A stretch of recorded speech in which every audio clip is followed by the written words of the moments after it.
Bien, buenas, ¿cómo están todos? Bienvenidos a esta segunda sesión de CQE 13, ¿Quién estudia? ¿Sí? Así que te vamos a pedir, mientras nos acomodamos todos ahí, ya tenemos a nuestro invitado especial de hoy que va a dar una clase de electrónica para aquellos que están iniciando en esto que es de las notebooks, esto que es lo de las notebooks, ¿no? Así que, bueno, te pido que puedas poner de anclaje ahí donde dice Sorbaman y a mí que dice el Fede OK, ponernos de anclaje a los dos para poder escucharnos y vernos en simultáneo. Y vamos a hacer esto un poquito dinámico, ¿sí? Así que Sorba va a dar una clase y vamos a dejar un tiempo para preguntas y respuestas. Voy a pedir a aquellos que tienen un nivel avanzado que por favor las preguntas démosle lugar a aquellos que están recién empezando, ¿sí? No se van a responder preguntas sobre reparaciones que tengas ahí en el taller, sino que la idea es acerca del tema en cuestión que está por dar Sorba, porque la idea de CQE es que vayamos desde lo poco, desde lo más pequeño. El jueves pasado estuvimos en la sesión uno con Leo García y él dio la recepción de los equipos y Sorba hoy va a dar una introducción técnica. Así que vamos a ir de a poquito para aquellos que recién están empezando. Y bueno, si vos ya tenés un nivel, te pido paciencia, pero la idea es que vayamos todos creciendo de la misma manera. Así que si está mi amigo ahí, por ese lado, a ver, lo vamos a invitar y le vamos a dar un fuerte aplauso en silencio. Bienvenido, Sorba querido, ahí te invito. ¿Qué tal? Buenas noches a todos. Bienvenido, Sorba. Bueno, gracias, Sorba, por este tiempo, gracias por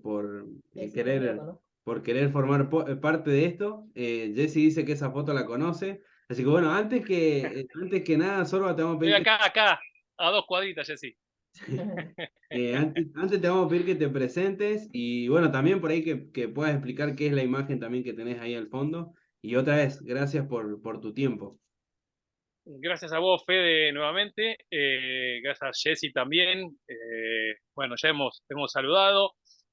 Mi nombre es Sorba. La foto que tengo acá de fondo es el monumento a los mineros que está ahí en 28 de noviembre, la ciudad donde vive Fede.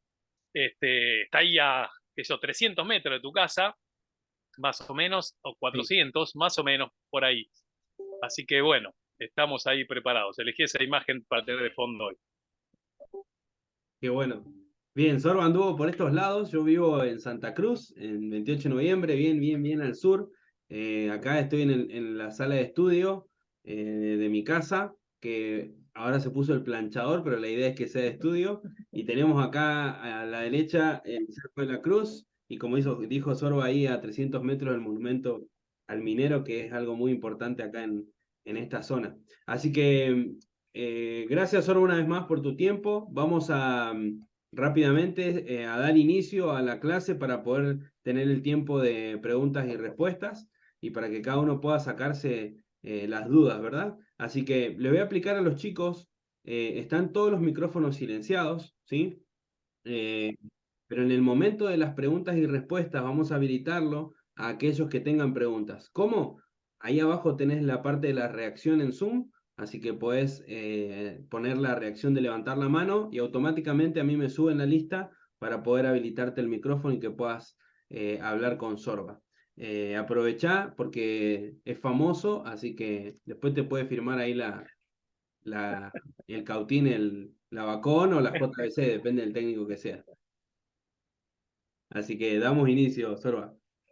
Bueno, mi gran amigo Leonardo estuvo la semana pasada con ustedes. Lamentablemente, por razones personales, no pude estar. Me comentó un poco Fede cómo se inició, qué fue lo que charló Leo, que me pareció un tema muy interesante. Eh, Sé que muchos de ustedes realizan algunos trabajos en notebook, algunos tienen algo de idea, algunos tienen ninguna idea, algunos han abierto alguna vez una notebook, han reparado, algunos ni siquiera alguna vez lo han hecho. En esto de la electrónica me inicié los primeros días de julio, el 3 de julio para ser preciso, hice mi primer trabajo pago, estamos hablando 3 de julio de 1986, es decir, se van a cumplir 38 años ya, de 37, 38, también 38 años de que estoy trabajando en electrónica. Obviamente en ese momento no había notebooks, así que con las notebooks empecé allá, no sé, 2003, 2002, creo que habrá sido, con las primeras máquinas, y hoy en día es casi el 90% de las reparaciones que se realizan en mi laboratorio. Tengo bastante experiencia en esto, se puede decir por la regla de las 20.000 horas que soy experto en reparación de notebooks. Es algo que, como otro dispositivo de electrónica de consumo masivo, puede parecer de lejos cuando uno tiene experiencia que es algo fácil de reparar, pero todo es fácil cuando no conocemos algo. Reparar notebooks, como reparar un teléfono móvil, requiere de mucha experiencia, mucho estudio, de tener principalmente bastante claro el tema de la electrónica, dependiendo del tipo de trabajo que vamos a hacer. Sin tener conocimiento de electrónica podemos hacer trabajos, algunos, muy pocos, y avanzando, estudiando electrónica, vamos a ir pudiendo reparar más cantidad de equipos o más variedad de fallas. Hay fallas típicas, hay fallas básicas y después hay fallas que van a depender exclusivamente de nuestros conocimientos de electrónica y de experiencia. Por ejemplo, un equipo mojado es el tipo de casos que requiere todo el bagaje de conocimientos, especialmente de electrónica y principalmente exclusivo del tipo de equipo que estamos reparando. Pero vamos a ir avanzando, vamos a tratar de hacer un poco de explicación de cómo funciona una notebook para tener un poco de idea cuando tenemos un equipo que no funciona correctamente o no enciende directamente, qué es el camino que tenemos que tomar dependiendo de cuál es el fallo que tenemos. Bien, lo primero que hay que saber es que una notebook, igual que les pasa en el celular, yo hablo de celulares porque la mayoría de ustedes trabaja con celulares, va a tener distintos estados de energía, no va a estar sí o sí apretando un botón todo encendido y todo funcionando. Hay una secuencia de encendido de una máquina, pero lo primero que tenemos que tener bien en cuenta es los estándares de energía, que se llama ACPI. ¿Sí? Es una sigla, no importa qué significa, lo googlean en todo caso, pero vamos a ver un poco de qué se trata el tema de ACPI. Bien, ahí estamos, no sé si se ve esto atrás, creo que se está viendo. Se está viendo Eh, perfecto. Bien, acá hay una imagen del estándar ACPI, ahí dice qué significa, no importa, no vamos a entrar en tecnicismos, no es la idea, no perdamos tiempo en eso ahora, pero hay tres estados en los cuales, no sé si se ve el cursor del mouse acá, que estoy moviendo, no, Se ve bueno, perfecto, sí. Sí, sí, ¿sí? sí. Bueno, hay tres estados que tenemos que tomar muy en cuenta, que va a ser el S0, S3 o S4, que son muy similares. El S3 es el sleep y el S4 es la hibernación.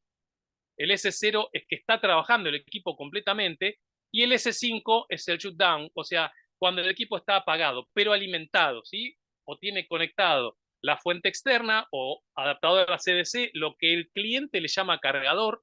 Olvídense de que el cargador es esa cajita que está afuera, no es el cargador, es una fuente de alimentación. El cargador de la batería está interno en la notebook como está interno en un teléfono celular. Bien, entonces tenemos el estado S5, después va a pasar al estado S4 o S3 y después al estado S0. Ese es el proceso que va a hacer una máquina cuando arranca. Internamente va a ser mucho más proceso, lo vamos a ir viendo, no va a dar el tiempo para una clase para ver toda la secuencia de encendido de un equipo porque de cada equipo es diferente. En sí hay reglas generales para cada tipo de arquitectura. ¿Qué es una arquitectura en notebook? Tenemos AMD y tenemos Intel. Vamos a hablar de multimarca, ¿sí? Tenemos AMD y tenemos Intel, porque si no hablamos de Mac, tenemos que hablar de Intel y también tenemos que hablar de los procesadores de Apple.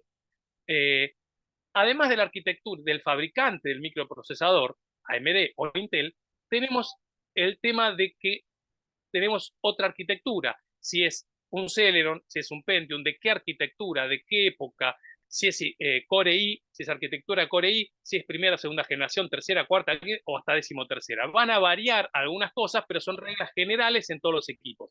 Y luego en cada proyecto, es decir, quién fabricó esa motherboard, cómo va a ser la secuencia de encendido en particular.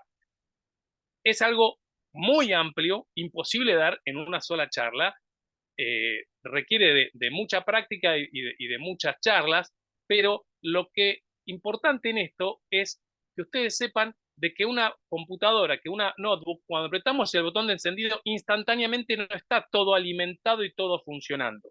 Va a pasar de ese estado S5 que hablábamos, ¿sí? Es que está el equipo alimentado con batería o con el adaptador a CDC, a el estado S4, S3 y después al S1. El estado es S0, perdón. El estado S1 y S2 habitualmente olvídenselos, pero principalmente hablemos de S5, porque son términos que vamos a utilizar mucho, S4, S3 y S0.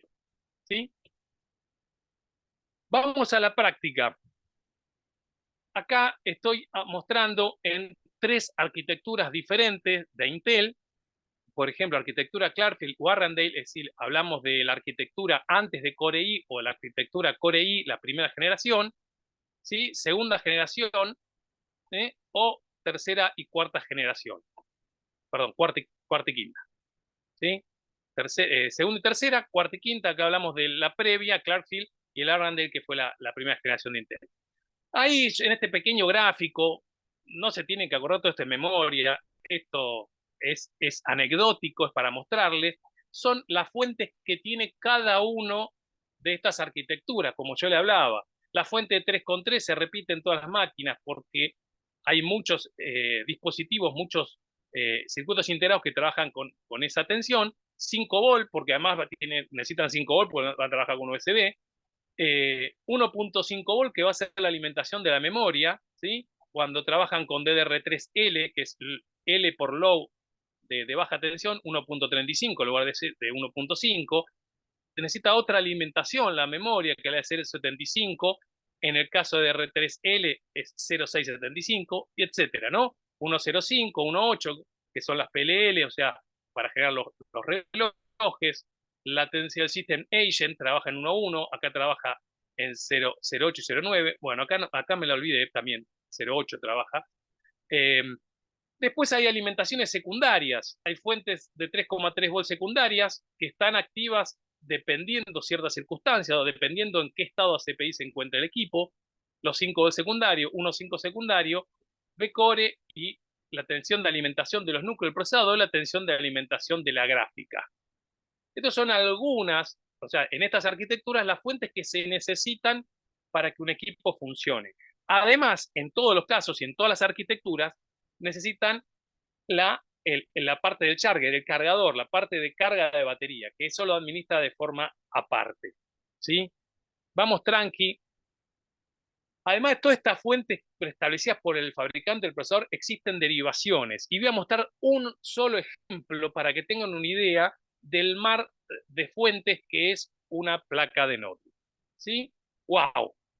Esto es de una placa compact, Compal, no Compact, Compal, que es un fabricante de placas que Acer utiliza, no siempre, pero en varios de sus modelos. Este es el esquema de fuentes de esta compu. ¿Sí? Se asustaron, se asustaron. No se Se asusten, fueron varios. se fueron un montón. Bueno, yo dije que no era fácil reparar un equipo de electrónica de consumo, pero tampoco es imposible, porque si yo lo he podido hacer y lo hago a diario, cualquiera de ustedes lo puede hacer. Simplemente hay que estudiar un poquitito y tener un poco de práctica. Pero no se asusten porque vamos a desmenuzar todo esto en algo más modelizado, más cómodo para empezar a entender. Porque este es de esta placa. Si les muestro de un equipo Mac, puede ser el doble hasta el cuádruple de cantidad de fuentes. ¿Sí? Porque cada uno de estos cuadraditos es una fuente que alimenta alguna cosa. Acá arriba la alimentación de la V-Core, el segundo cuadrito es la alimentación de la gráfica, el tercer cuadrito es del System Agent, que es una parte del microprocesador. ¿sí? Pero En sí, todas estas fuentes tienen que estar presentes en esta máquina para que la máquina funcione. ¿Que funcione correctamente? No. Si no están todas estas fuentes funcionando en esta placa en particular, no va a funcionar la placa o una parte, pero si están todas las fuentes no significa que va a funcionar perfectamente. Es una condición necesaria, pero no suficiente. Acá nos estoy mostrando todo el diagrama de flujo de datos, ¿sí? Todas las intercomunicaciones entre los distintos chips, pero esto es solamente la parte de fuentes. Y está incluido acá el charger, o sea, la carga de la batería. ¿Bien? Sorba, Bien. hay una Sí, pregunta ahí acerca de la palabra bien. fuente. Cuando hablas de fuente, pregunta Lorena, ¿una fuente sería un circuito? Lorena, eh, una fuente es una generación de energía o una conversión, puede ser, en este caso, si hablamos de la fuente externa o la adaptadora CDC, a ver si tengo alguno acá a mano. Hablamos de, epa, volvé, acá estoy, cámara, acá estoy, acá estoy. ¿Eh? Esto es un adaptador de alterna a continua. Si ustedes leen, la etiquetita dice AC/DC adapter, ¿sí? No es un cargador. Esto no carga la batería. Esto provee de energía eléctrica a nuestro equipo. Esto lo podemos reemplazar en nuestro laboratorio por la fuente de alimentación del laboratorio, que nos va a brindar más información. ¿Qué tensión estoy aplicando? Esto teóricamente tiene que tener una tensión fija y estable de 19 volts en este caso, eh, pero no tenemos la información de qué consumo de corriente tiene nuestro equipo. Con una fuente de laboratorio, como utilizan ustedes con los teléfonos móviles, podemos tener esa información. Y esa información nos va a proveer un dato más que nos puede ser interesante para diagnosticar o empezar a diagnosticar el problema que tiene un equipo. No sé si ahí está respondido, Lorena. Lo que hablamos adentro, perdón, lo que hablamos adentro del equipo, lo que yo mostré, todos esos ravioletes, esos ravioles ahí, todos esos cuadraditos, son conversiones desde esta fuente externa o desde la batería, a distintos valores de tensión. Tenés dos tipos principales de fuentes. Esto está muy explicado en una serie de videos, que son 7 u 8 videos que están en mi canal de YouTube. Entran a YouTube, buscan Sorba Lab de laboratorio, Sorba Lab, o entran a youtube.com/ Sorbalab, todo junto, y ahí van a encontrar una serie de videos donde hablo de fuentes. En total será una cosa de 1 hora, todo completo. Está dividido en partes para que eh, sea más llevadero. Así ustedes pueden rever esa parte. Pero principalmente una fuente de alimentación es quien provee una energía a algo, a una carga. Carga se llama el circuito que consume la energía. Una fuente de electricidad es como una fuente de agua, nos provee agua. En lugar de proveernos agua, nos provee energía eléctrica. Bien, nos va a proveer una tensión estable y nos va a proveer como máximo una cierta cantidad de corriente. Eso va a depender de cada circuito en particular. Cuando yo hablaba de las fuentes, son distintos circuitos y hay dos tipos de circuitos de fuente, principalmente, perdón, hay dos tipos de fuente en una notebook. Dos tipos a partir del adaptador o de la batería. Son los buck converter, que van a darse cuenta porque tiene una bobina, que es una cazoleta de ferrite, un cuadradito color peltre, grisáceo, para quien no sepa qué es color peltre, ¿sí? Esos van a ser los conversores, los buck converter, ¿sí? Y después hay otro tipo de fuente que es el tipo de fuente lineal o LDO. ¿Mm? En ambos casos son fuentes que toman un valor de tensión y van a entrar un valor de tensión menor al de la entrada, ¿sí? Son fuentes que bajan la tensión. En las motherboard de notebook hay esos dos tipos de fuentes. En las pantallas o en muy pocos casos de motherboard de notebook o pasa en las Mac, hay otra fuente que es para elevar la tensión, que es un boost converter, pero son los muy menores casos, eso sí que los vamos a olvidar ahora, pero un boost converter pasa una tensión de un valor a un valor mayor, eleva la tensión. Bien, espero, no sé si Lorena te respondí con esto. Ahí vamos a esperar el mensaje. Ahí podés continuar. Dale. Yo mientras tanto voy a tomar mi medicación, quedando.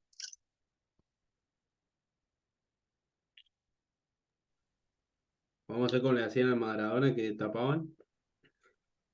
Listo. Bien, Lorena, listo, seguimos. Vamos a ir ahora a acá. Vamos a ir a ver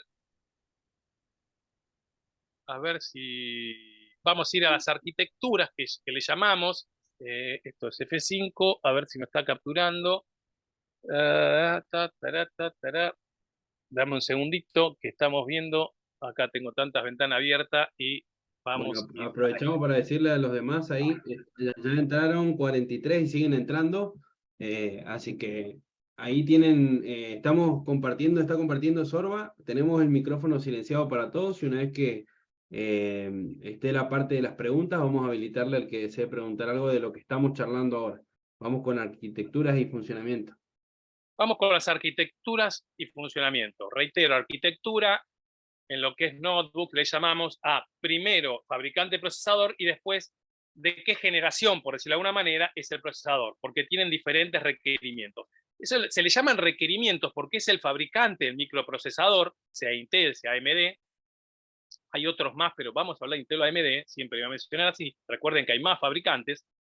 Es lo que le requieren a los fabricantes de placas. Le dicen, yo soy un micro Intel Core i generación 13, entonces yo necesito que tengas esta fuente de 3,3, una fuente de 5 volt, una fuente de 0,8, etcétera, etcétera. Una cantidad de requerimientos para que el equipo funcione. El procesador va a funcionar sin problemas, pero siempre y cuando le demos esas. Y es común a una arquitectura. En el caso de Intel es común a la generación 2 y 3, la generación 4 y 5, la generación 5 y 6, etc. ¿Sí? Va a ir variando un poco, pero en líneas muy generales, Intel tiene una arquitectura, AMD tiene otra arquitectura, que también, si las miramos un poquito más de lejos, son muy similares. Pero vamos a ir con el tema de arquitectura y su funcionamiento. Y vamos a ir en muchas líneas generales.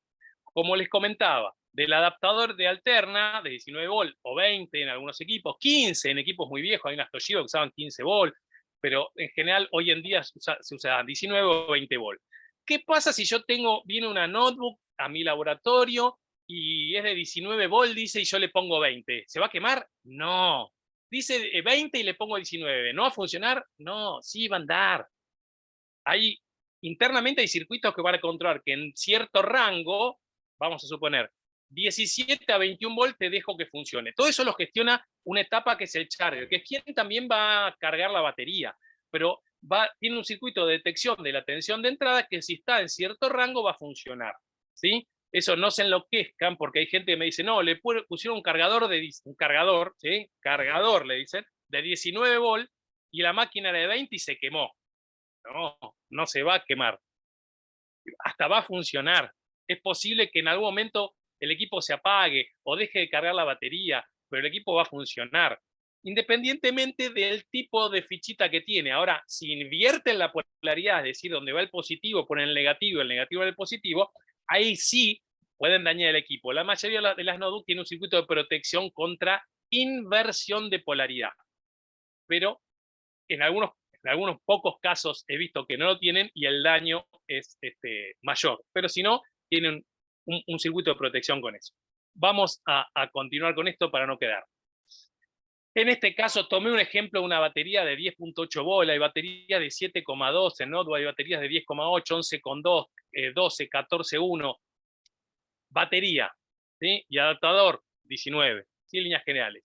De cualquiera de esas dos tensiones, si está el adaptador, el equipo va a preferir usar el adaptador.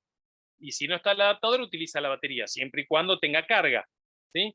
Bueno, nos va a tener que generar toda esta serie de alimentaciones, ¿sí? Esas fuentes. Hoy les mostré un gráfico un poco más grande, pero dependiendo del tipo de circuito, para el CPU, dependiendo la B-Core de 0,8 hasta 1,5, MSH y ICH, esto es arquitectura Intel previa Core i. ¿Sí? Necesita estas alimentaciones. El PCH, que es ya a partir de la arquitectura Core i, o en el caso de AMD, el FCH. AMD no le pudo poner PCH porque Intel había ya utilizado la sigla PCH, que significa Platform Controller Hub, no importa, es el chip que junta lo que era MSH, ICH en Intel, o se llamaba Puente Norte y Puente Sur en AMD. Bla, bla, bla, no importa.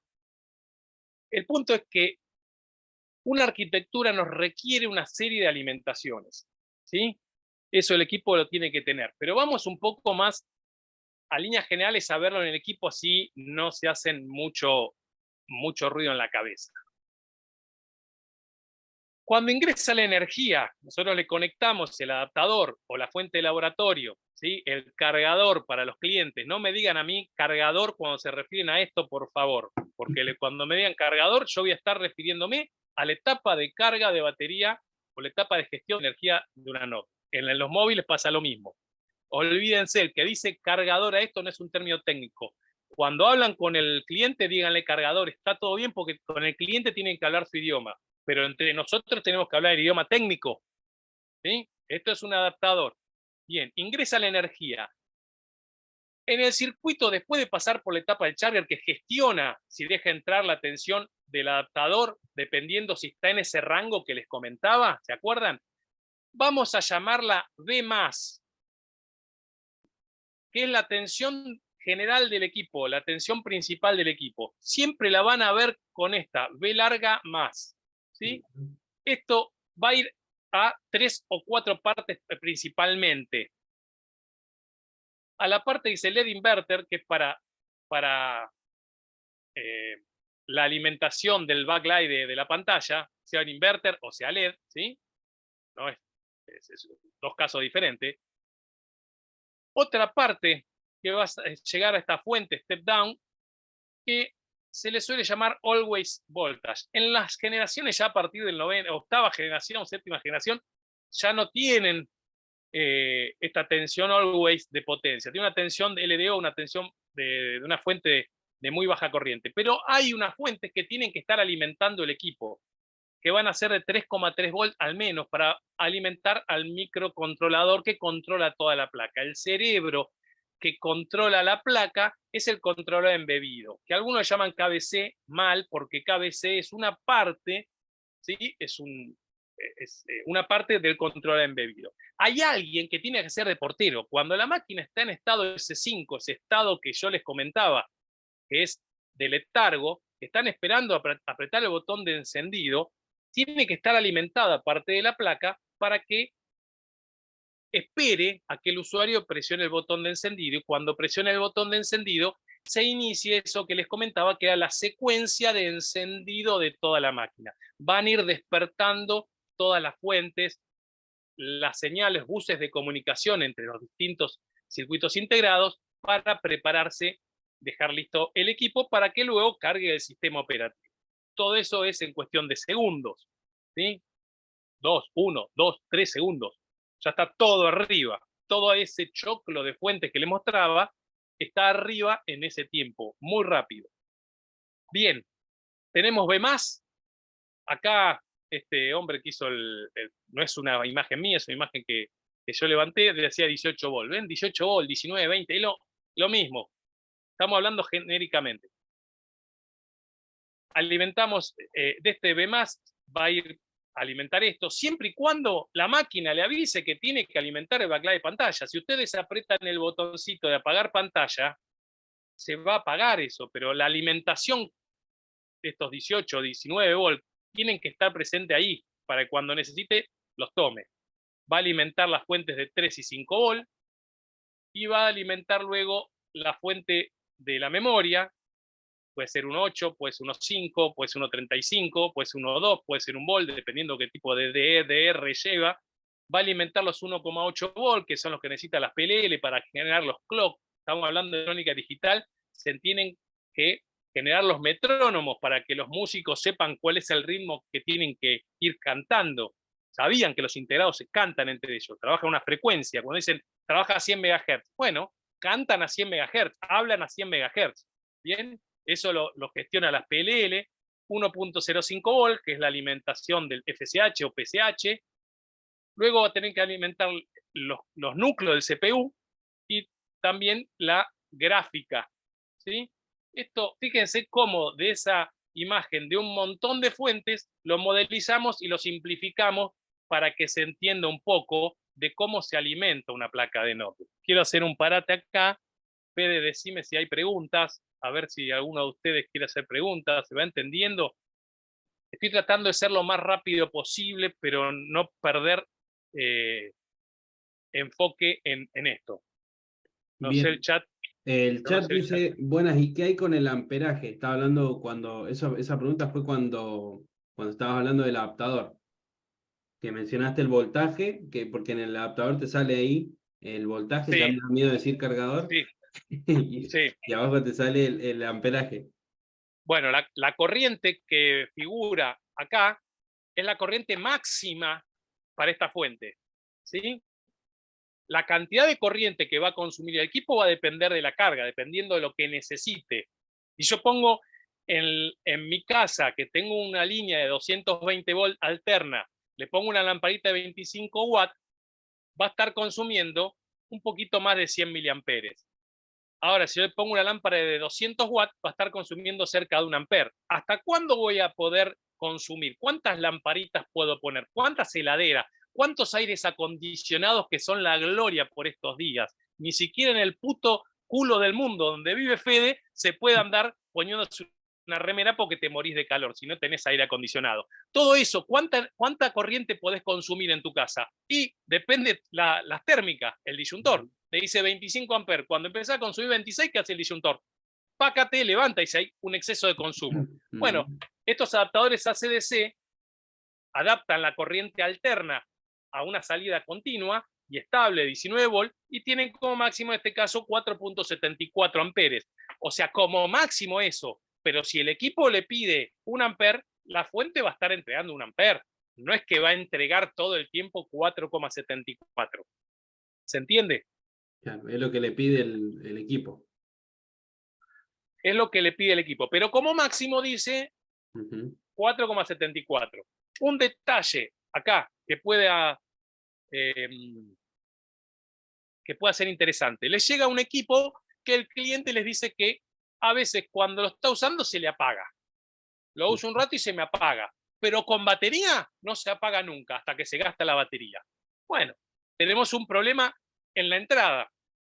Tenemos un problema en esa etapa que nos controla la tensión de entrada para que cargue, pero fíjense debajo de la notebook que dice el dato del consumo máximo de ese equipo. Por ejemplo, la máquina de este adaptador va a decir máximo 4,74 amperes y su cliente les entrega un adaptador que dice máximo 2,1. ¿Qué va a suceder? Cuando la computadora le requiera cargar la batería y está utilizando la pantalla y el procesador con cierta cantidad de proceso importante, le va a requerir mucho más de 2,1 amperes. Entonces la fuente que va a pasar, la fuente externa, el adaptador, va a cortar, porque esto tiene un circuito de revisión, de chequeo, que cuando excede esa cantidad de corriente dice, no, yo me apago porque acá no sé qué pueda pasar. ¿Sí? Se llama protección por sobrecorriente, OCP.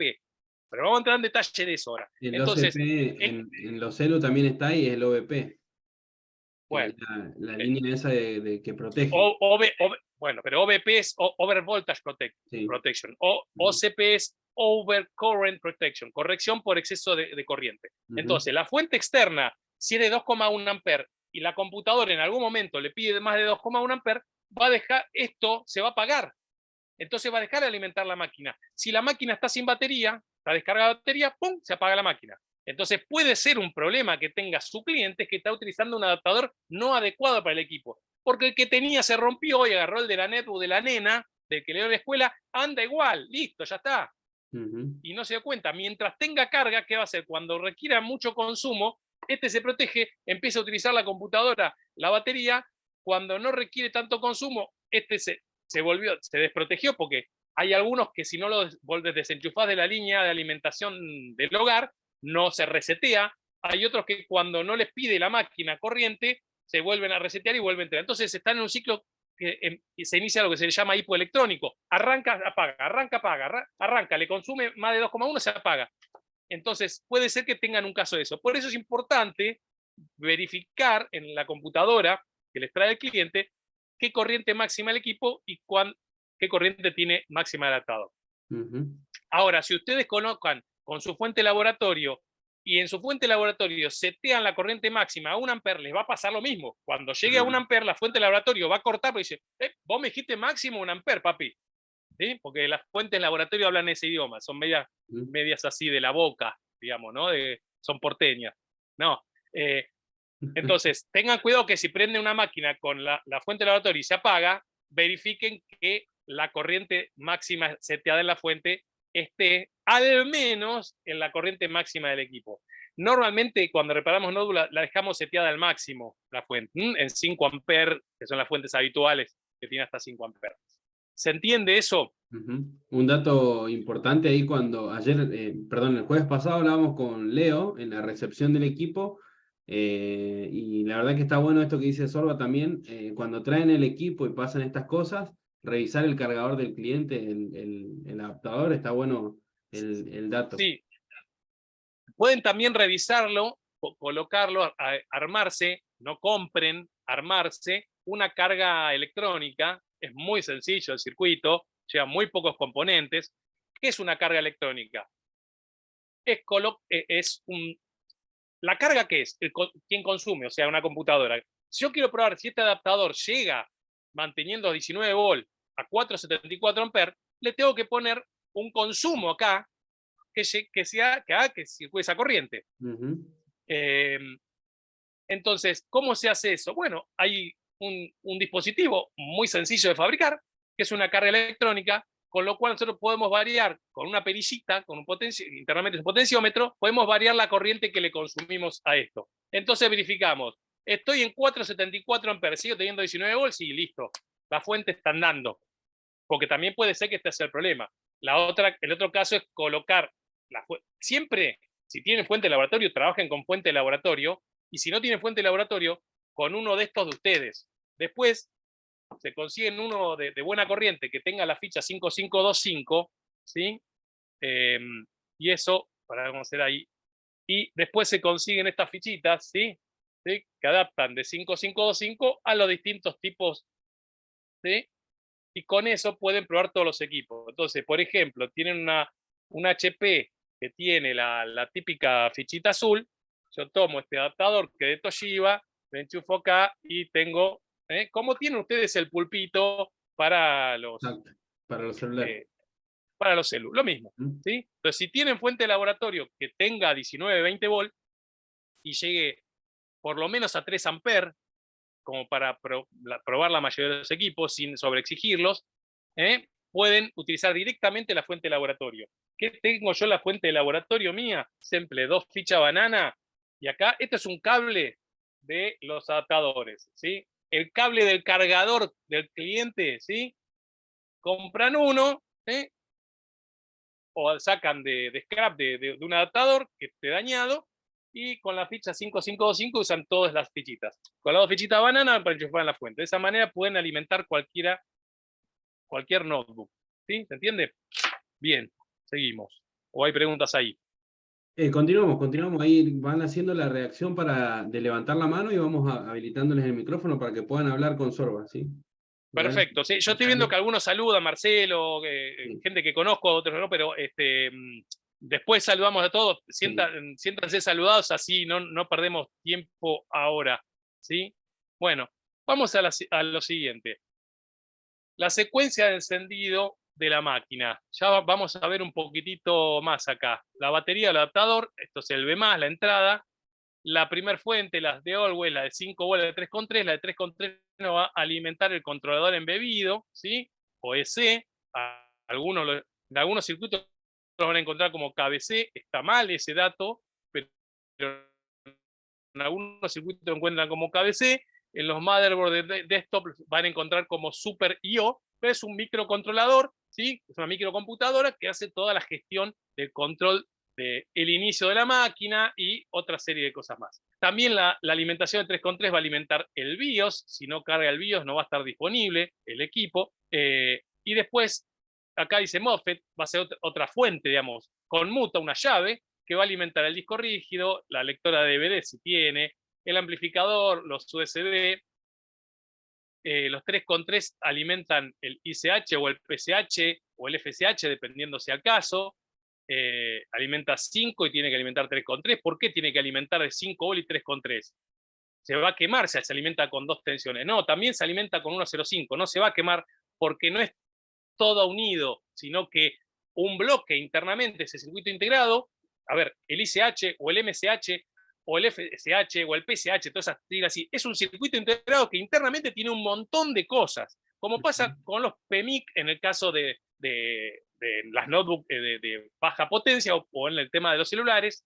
PMIC es Power Microcontroller, o sea, es un microcontrolador de fuentes. Va a tener distintas fuentes, se alimenta con distintas cosas, pues va a alimentar distintos circuitos.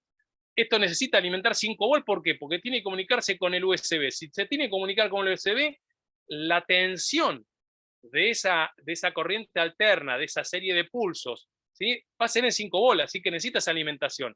Como se va a comunicar también con el controlador embebido que trabaja con lógica de 3,3 volt, necesita alimentación de 3,3 volt, ¿sí? Tiene alimentación de 1,05 y el microprocesador principal de la máquina también se tiene que alimentar con 1,05 porque se van a comunicar con una línea de datos de 1,05, ¿sí? Así que una fuente no solo alimenta un circuito, sino puede alimentar un montón de circuitos. Hay casos donde hay una llave que conmuta para que se alimente o no, dependiendo del caso. Porque si no estoy en estado S0, que es funcionamiento global, sino que voy a hibernar el equipo, voy a apagar el disco rígido. Entonces yo tengo que de alguna manera apagarlo, pero los 5 volts tienen que seguir alimentando este circuito, porque si no, si lo apago también este circuito, se apaga la máquina, no estoy en un estado de sleep o como se llama, un S3 o un S4. Después hay otra serie de fuentes que van a alimentar la memoria, toda memoria externa, sí, el que es el zocalito de memoria, el modulito de memoria, ¿sí? Este va a tener 3 alimentaciones, 3,3 volt, después dependiendo si es de DR2, 1,8 y una de 0,9, si es de DR3, 1,5 y 0,75, o sea, hay una fuente que es la mitad de la fuente principal, y si es de DR3L, 1,35, 0,675, si es de DR4, 1,2 y 0,6, etc. Después tienen la fuente del procesador y para el inverter o el driver de LED. ¿Sí? Es más o menos lo mismo que vimos acá, pero un poquitito dibujado de otra manera. Esto es lo que les comentaba más o menos hace un rato. Todas estas son imágenes que van a googlear y van a encontrar. No me quiero poner en detalle porque se nos va el tiempo. Acá hay una imagen que puse de Core i de Intel, o sea, la primera generación, segunda, tercera, cuarta y quinta, las tensiones que suelen tener. ¿Por qué en cuarta y quinta aparece 1,35 y 1,05? Porque el 1,35, porque en este caso ya en la cuarta generación tenemos el PSH incluido dentro de la pastilla. Acá tenemos el PSH y tenemos el microprocesador. Eso se llaman SoC, SoC, Single on Chip, o sea, en un solo chip han integrado el microprocesador, que en el caso de segunda, tercera generación o el de primera generación es un solo chip, con el PSH. Y en el caso de AMD también lo ha integrado con el FSH. A ver si hay preguntas hasta ahí. ¿Alguno que Sí. quiera habilitar su micrófono y hacer una pregunta?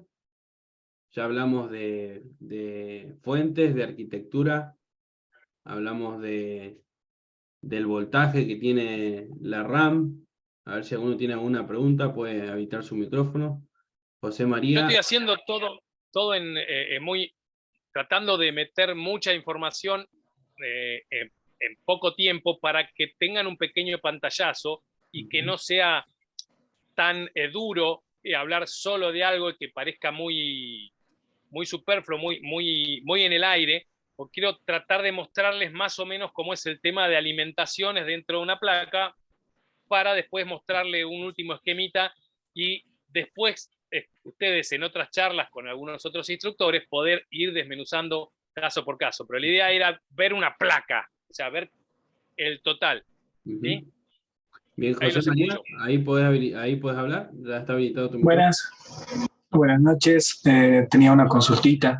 Si es que hay una mala manipulación, digamos, en lo que es alguno de estos componentes, los que están alimentados dentro de la placa, como ser, digamos, la BIOS. Si la BIOS, digamos, está mal manipulada, hay un corto dentro de ella, ¿a qué fuentes o a qué lugares más va a ser el daño? ¿O solamente va a ser ese el daño y los demás van a estar correctos?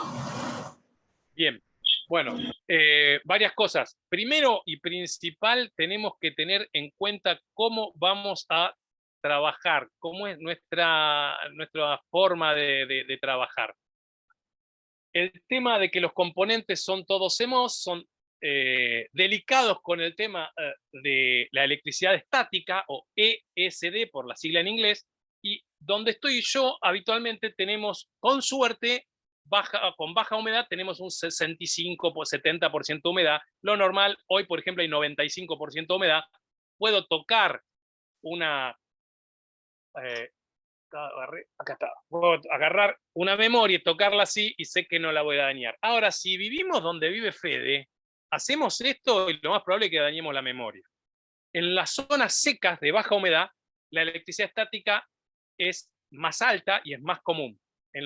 Cuando fui a visitarlo a Fede, me sacaba una remera, un buzo, y saltaban las chispitas. ¿Sí? A veces pasa donde viven. Bueno, si son esos casos de lugares secos, tengan mucho, mucho cuidado con el tema de electricidad estática. ¿Qué se usa? Guantes antiestáticos, ¿sí? Son unos guantes que lo que hacen, tienen la punta de goma, toda una parte, para estar aislado uno del guante. La otra posibilidad es trabajar con una pulserita, a ver si la puedo sacar, yo tengo acá enganchada la mía.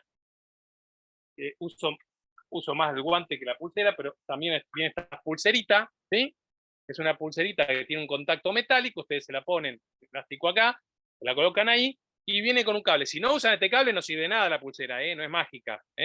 Y este cable viene con un cocodrilo o un alligator, ¿sí? Y lo conectan yo tengo puesto en mi banco de trabajo una puesta a tierra, para que cualquier energía electrostática que tenemos cargado se descargue. Eso es el primer paso antes de tocar cualquier placa. Segundo tema, y ya más puntual en lo que preguntó José María. Vamos a suponer que tenemos dañado el BIOS. Estamos hablando de físicamente del circuito integrado, la memoria EEPROM que contiene la información, porque si hablamos de BIOS, por ahí queda muy en el aire. ¿Un BIOS qué es?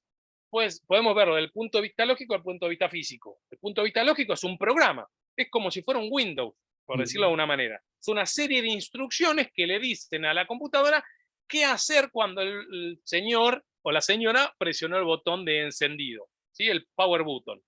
Le dio el power button, entonces, ¿qué hago? Y se fija. Es como una lista del súper. ¿Viste la que tu mujer te dice, Fede, andate hasta la anónima y tráeme 100 de queso mantecoso, tráeme una tapa de tarta, y así, ¿no?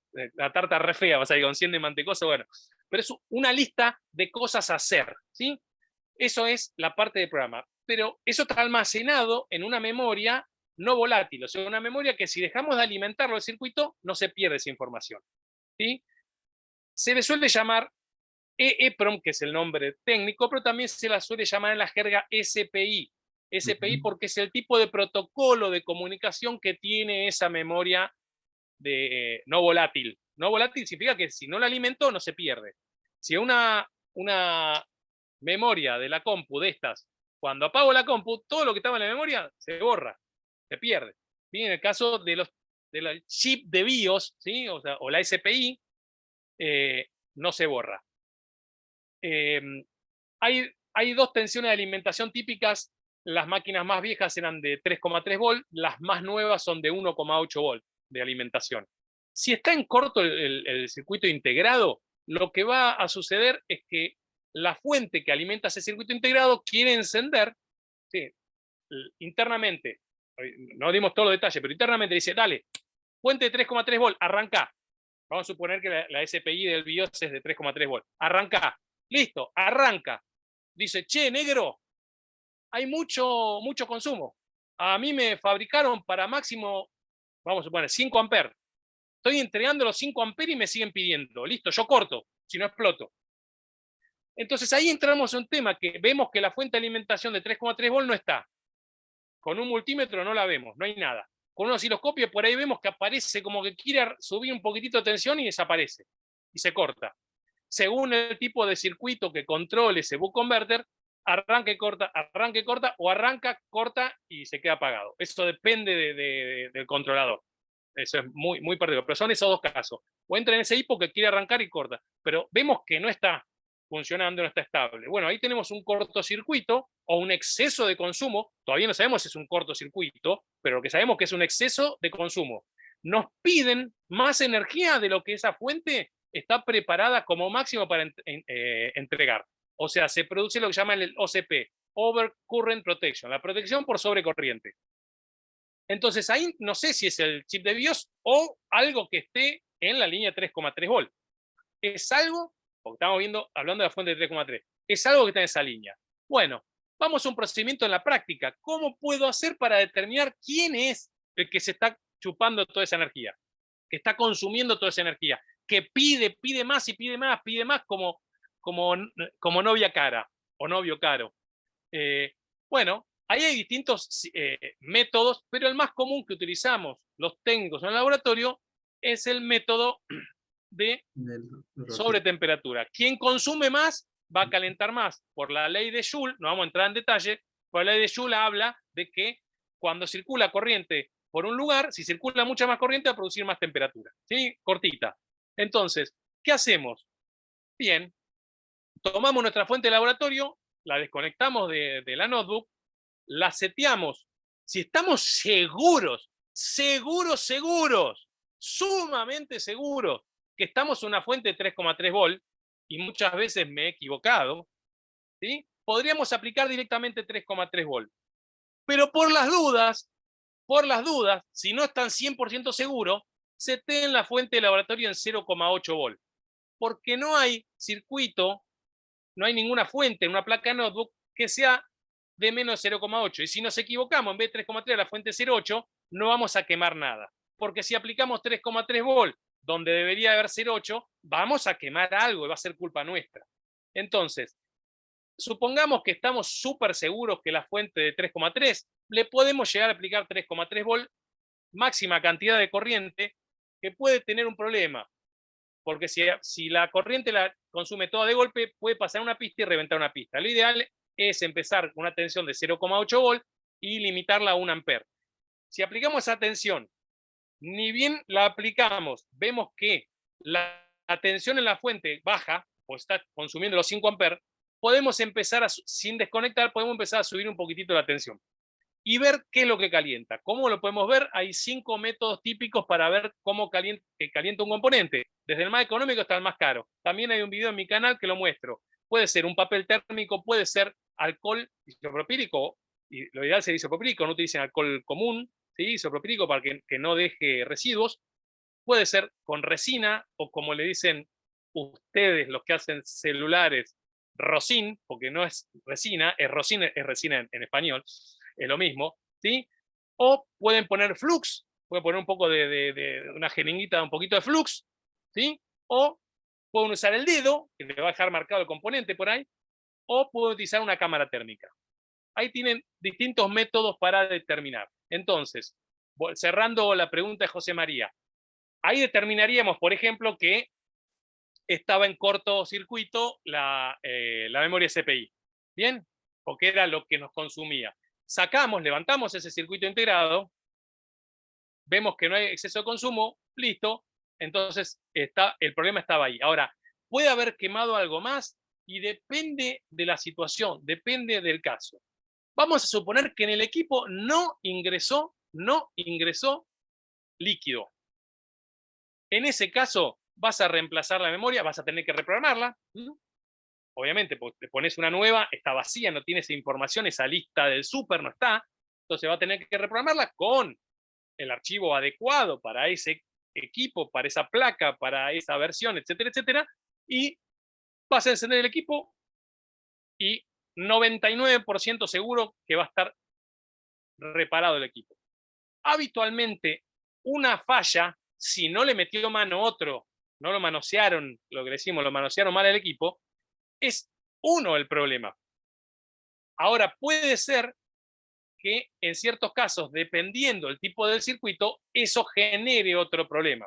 Por ejemplo, si el daño se produjo en una fuente, en un buck converter, en el MOSFET de alta, se puso en cortocircuito, le pasaron los 19 o 20 volts a toda la carga esa. Por ejemplo, de 3,3 y puede haber dañado todo lo que esté conectado de 3,3. Hay casos típicos en una placa Compal LA 7981 o 7982 que comercialmente suele estar en la Lenovo G580 o G480, que se suele dañar la fuente de 3,3 volt, se suele dañar un capacitor, pero hay veces que se termina dañando el MOSFET de alta y entra en la fuente de 3,3 volt y entra en 19 volt a todo eso. Daña PCH, microprocesador, memoria, control embebido, códec de audio y el códec y el de red. Los 6. Si le cambio todas esas cosas, ¿sale andando? Sí, y lo he hecho. ¿Vale la pena hoy en día hacerlo de eso? Si tenés scrap, sí. Si va a tener que comprar todos esos circuitos, no. Porque el valor de la final de la reparación al cliente no es comercialmente interesante para el cliente. Si bien esa placa es una arquitectura de tercera generación, por ahí si tenés un micro por ahí, una memoria de algún scrap y un PCH, tenés que tener una máquina para hacer el revaling. No es lo mismo hacer un revaling en notebook que en celu, por el tema del tamaño. Puedes trabajar con pasta, normalmente, habitualmente trabajo con esfera, pero no puedo hacerlo con la tobera. Tenés que tener mucha cancha para hacerlo con una tobera. Necesitas la máquina de revaling, que es un soldador, pero mucho más caro, ¿sí? Esa la famosa Suomao. Hay otras máquinas más también. Pero bueno, creo haber respondido, José María, con todo esto. Decime vos.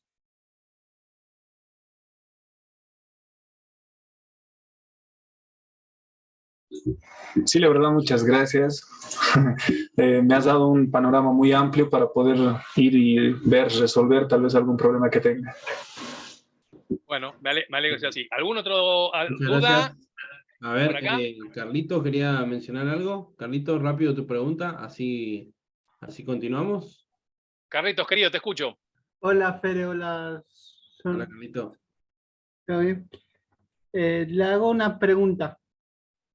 Vos tenés, bueno, ya la carcasa por un lado y la placa por otro lado. Cuando en la placa madre hay un corte en una línea, vos le ponés los 19 volts y bueno, empieza a calentar todo. Pero mi pregunta era si vos podés en la línea ponerle solamente la entrada de electricidad que corresponde a la línea respetando la variedad que tiene para que se caliente solamente el componente. Exactamente. Y no caliente todo. Bueno, a ver si. Bien. Si calienta todo, Carlos, es porque hay un problema demasiado grave. Si calienta todo, tenemos un caso que lo más probable no convenga comercialmente repararlo. Lo que tenemos que ver es si nosotros aplicamos 19 volt con nuestra fuente de laboratorio y la fuente vemos que se protege, que hace 19 volt 0, 19 volt 0, 19 volt 0, hay un exceso de consumo en alguna de las fuentes, de todas esas fuentes, de ese choclo de fuentes que les mencionaba. O en la de 3,3, en la de 5, en la de 1,05, primaria, secundaria, la derivación que va al disco rígido, la derivación que va. En algún lado, la máquina está encendiendo y en algún momento, haciendo esa secuencia de encendido, en algún momento consume tanto una fuente que hace que en la línea de 19 volt se consuma más de 5 amperes, que la fuente habitual tenemos en el laboratorio. Entonces, ahí vamos a ver que hay un problema en alguna fuente. ¿Cómo puedo yo empezar a encerrar a la bestia? Nosotros trabajamos encerrando a una bestia, porque si tenemos un montón de jabalíes, no podemos atacarlos a todos. Ahora, si encerramos uno por uno jabalí es más fácil. Entonces, nosotros tenemos que tratar de encerrar a los jabalíes para cazarlo.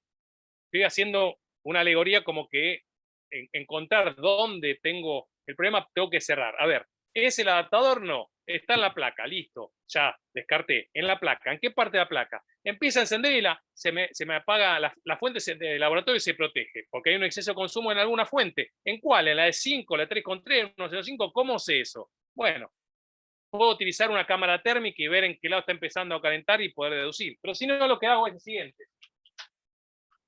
Permítame un segundo esto. No sé si se ve acá, hay una plaquita, es una placa de Samsung, pero no importa de qué es. Van a ver ustedes las bobinas más importantes, que son, por ejemplo, se enfoca ahí, a ver si me veo en grande. Ahí está. A ver si me puedo, ahí está. ¿Ven ahí? Esta o esta. Si yo tomo el multímetro en escala de diodo o en escala de resistencia, lo mismo, para el caso, y pongo la punta negra masa y la punta roja acá, o al revés, yo puedo medir de esta bobina a masa qué resistencia tengo. ¿Para qué es muy importante ver qué resistencia tengo? Porque yo tengo una resistencia muy baja, o sea, esta bobina es del buck converter, es la salida de una fuente. Vamos a suponer, no sé acá, que esta es la de 3 volt y esta es la de 5 volt. En realidad 3,3, 5,1, pero va a redondear. Fuente de 3 y fuente de 5. Si en esta, con respecto a masa, tengo 0 ohm o 1 ohm, es imposible, porque para que una fuente de 5 volt tenga en la carga 1 ohm, me tiene que entregar ¿qué cantidad de corriente? 5 amperes. ¿Sí? Por ley de Ohm. Medio raro que tenga tan bajo. Lo normal es que está en algunos kilo ohm. En algunos casos, depende de la placa, depende de un montón de cosas, pero más de 100 ohm le tiene que medir. Con menos de 100 ohm hay un corto. Ahora, ojo, si van a la del procesador, nuevamente alrededor del procesador, acá tienen 3 bobinas. En este caso estas dos son 2 fases de la tensión del núcleo, de los núcleos, de la B-core, y acá en esta es la de la gráfica.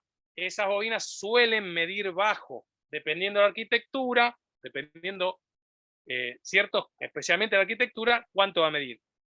Hay casos, según la arquitectura, pueden llegar a medir hasta 0,8 ohm, 0,8 ohm, y es normal. En una placa de video, ¿es normal que me mida 0,1 ohm? Sí, porque son circuitos que consumen 150, 300 amperes.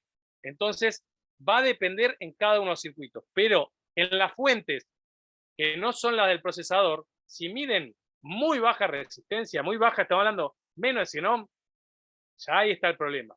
Entonces, la máquina, la fuente de laboratorio se protegía por sobrecorriente porque lo que pasaba es cuando arranca una fuente consume mucha energía.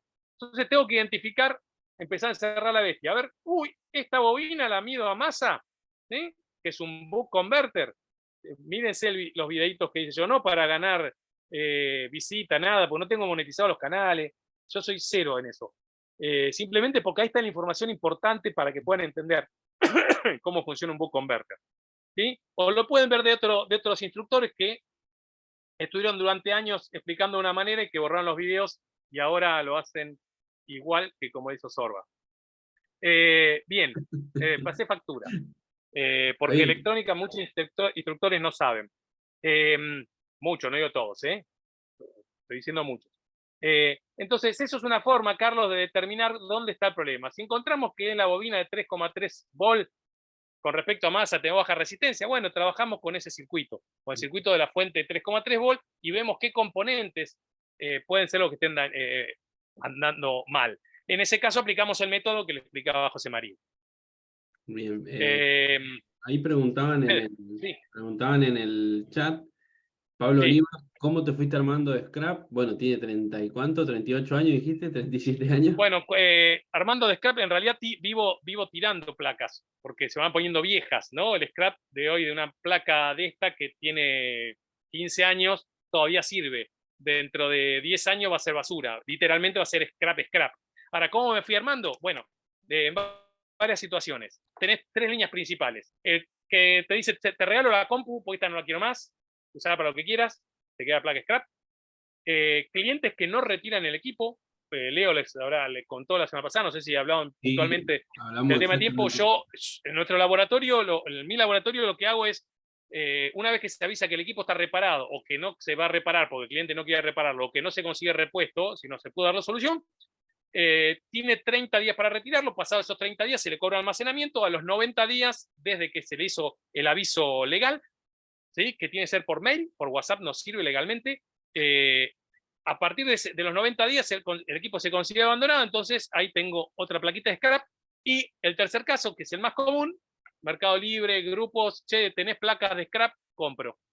Andando, no andando, te sirve para sacar componentes, o a veces compras placas que se llaman de scrap y las podés terminar levantando.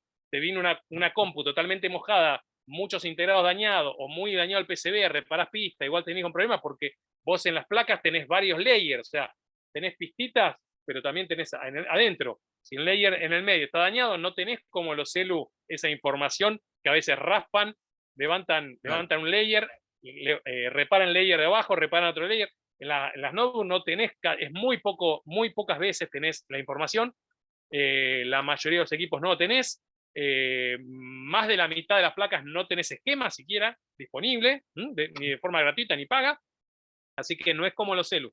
Y tenés, en el caso de las notebooks, en caso particular, tengo más de 4.700 esquemas, y hay más de 10.000 placas diferentes, ¿sí? Esto no es iPhone, que son todas iguales. Y si decís, bueno, vamos a reparar Mac solamente, métete en cualquier sitio donde haya para descargar esquemas de Mac y vas a ver que tenés miles, ¿sí? Así que el scrap lo vas haciendo de esas tres maneras. Dante dice, placas de All-in-One y Notebook es más o menos lo sí, mismo. mira, Dante, sí, las que es Netbook y Notebook es lo mismo, digamos, tipo de placa, en las de arquitectura y todo ese tipo de cosas. Lo que pasa en las Netbook tenés solamente gama baja, así que vas a tener el caso de Intel, Celeron o Pentium. Es raro una Netbook con i3. Y en el caso de las All-in-One o IO, que es All-in-One, no Only-One, All-in-One, todo en uno. Es igual, la diferencia es que utilizás las nuevas ya no, pero las modelos más viejos tenías discos de 3.5 pulgadas, el disco rígido, ¿sí? Grande, Hoy sí. tenés todo, no tenés discos rígidos, tenés todo unidad sólida. No me digan disco sólido, por favor, no me digan disco sólido. Unidad sólida, así que se trabajan 3,3 volt o 5 volt, pero en el caso de las IO antiguas, como trabajaban con discos rígidos de 3.5 pulgadas, tenían los 12 volt de alimentación, que en el caso de las notebooks es muy raro que tengas una fuente de 12, pero en las All-in-One tenías una fuente de 12, pero después todo el resto igual. En el caso de los motherboards de desktop es bastante parecido, hay una vuelta de tuerca diferente porque la alimentación que le ingresa a la placa no es 19 volt, ¿sí? Hay algunas que sigo de 12, la mayoría tenés 3,3 volt, 5 volt, 12 volt, menos 12 y menos 5. Así que es diferente algunas cosas, pero en líneas generales, lo que es procesador, arquitectura, un montón de cosas, todo igual en el caso de las notas. Lorena, con respecto a cómo calienta una PC, ¿qué valores se tendría que en cuenta para decir que calienta de más un equipo? No sé si se entiende la pregunta. Sí, perfecto. Vos seguramente te referís a una compu, una notebook que calienta el procesador, calienta mucho. ¿Cuánto es mucho? Y depende. ¿De qué depende? Si le preguntas a Jarabe de Palo, es una cosa. ¿Ve? Cuac. Depende, de pendejo, otra cosa. Cuac, listo. Ya están los chistes, para así no cortamos ahí. Va a depender de la arquitectura y también de qué proceso esté llevando la computadora. Por ejemplo, si vamos a hablar de Core i3, primera generación, prendo y está el escritorio. ¿Qué temperatura tiene el procesador? Según me informa una aplicación en Windows, ¿sí? Es su sensor de temperatura. Me está diciendo que tengo 55 grados centígrados. ¿Está bien o está mal? ¿Cuánto es la temperatura ambiente? Otro dato importante. No, hay 0 grados en este ambiente. Y está 55 grados el procesador estando en el escritorio de Windows. Cargó todo ya y está calentando un poquitito. Ahora, me decís que tenés 36 grados en ambiente y el procesador está en 55 y es razonable. Me decís que el microprocesador está reproduciendo un video, está comprimiendo archivos, está reproduciendo un video que está bajando en YouTube, que está descomprimiendo datos, o viene en formato comprimido, está descomprimiendo datos, es un i3 de primera generación y está en 75 grados y puede estar normal. ¿Cómo puedo saberlo? Tendrías que compararlo con otra máquina de la misma arquitectura, pero está bien, más o menos parecido. Ahora, si me decís que tenés un Core i7 de 13ª generación y llegaste a escritorio y está en 65 grados, te está calentando. Depende mucho de la arquitectura, depende de la temperatura ambiente, depende de qué proceso esté realizando la compu. Hoy en día, si estás trabajando con Windows 10, Windows 11, te vas botón derecho sobre el botón de inicio, pero botón derecho del mouse, ¿sí? O Control Alt suprimir, Control Alt del, ¿sí? Y le pedís la lista de tareas y ves cuánto está haciendo el procesador, cuánto está consumiendo el procesador, cuánto porcentaje está consumiendo, ¿sí? ¿Sí? Se van al botón de Windows, abajo, no sé si quedó a la derecha o a la izquierda, bueno, ahí abajito, botón derecho del mouse, y tiene la opción que dice administrador de tareas. Cuando entran a administrador de tareas, creo que mostrar más detalles, yo ya tengo puesto automático. Y ahí en la parte más procesos, bueno, y ahí van a la pestaña. pestaña de procesos y pueden ver cuánto está consumiendo el CPU, la memoria, el disco, etcétera, etcétera. Si el consumo porcentual, en este momento estoy mirando, lo hice para ir guiando, me está consumiendo esta máquina estoy transmitiendo, es un Core i5 de 3ª generación, ¿sí? Una Samsung, me está consumiendo en este momento con el OBS, con el Zoom, tengo abierto el PowerPoint, ventanas en el Chrome, y todo eso, bueno, ahí está mostrando el rendimiento de él. Yo estoy consumiendo en este momento 49%, 48% de recursos, ¿sí? Varía, 30% a 45%. Si estás en eso, la temperatura tendría que estar dentro de términos razonables. No sé, Fede, si vos tenés ahí para la temperatura que tenés, pero yo entiendo a dónde apuntaba Lorena, a cuánto está levantando de temperatura la máquina. Sí. ¿Cómo es el proceso puntual para hacer un test de ese tipo de cosas? Tenés herramientas, hay 2 o 3 herramientas gratuitas, hay algunas que la instalás y te dura 30 días en esa máquina y no funciona más. Después hay algunas que están craqueadas, puede tener un PN, etcétera, etcétera. Hay un montón. ¿Funciona bien, funciona mal? Esa que dicen cuánta temperatura, todas funcionan igual porque lo que le hacen es le preguntan al control embebido, al System Bus, al System Manager Bus, el SM Bus, ¿qué temperatura tiene?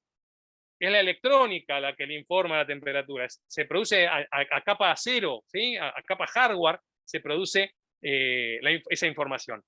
Y va sirviendo, le pones la máquina a procesar al máximo. Hay muchos software de test como no me acuerdo ahora, bueno, hay un montón, después lo verán.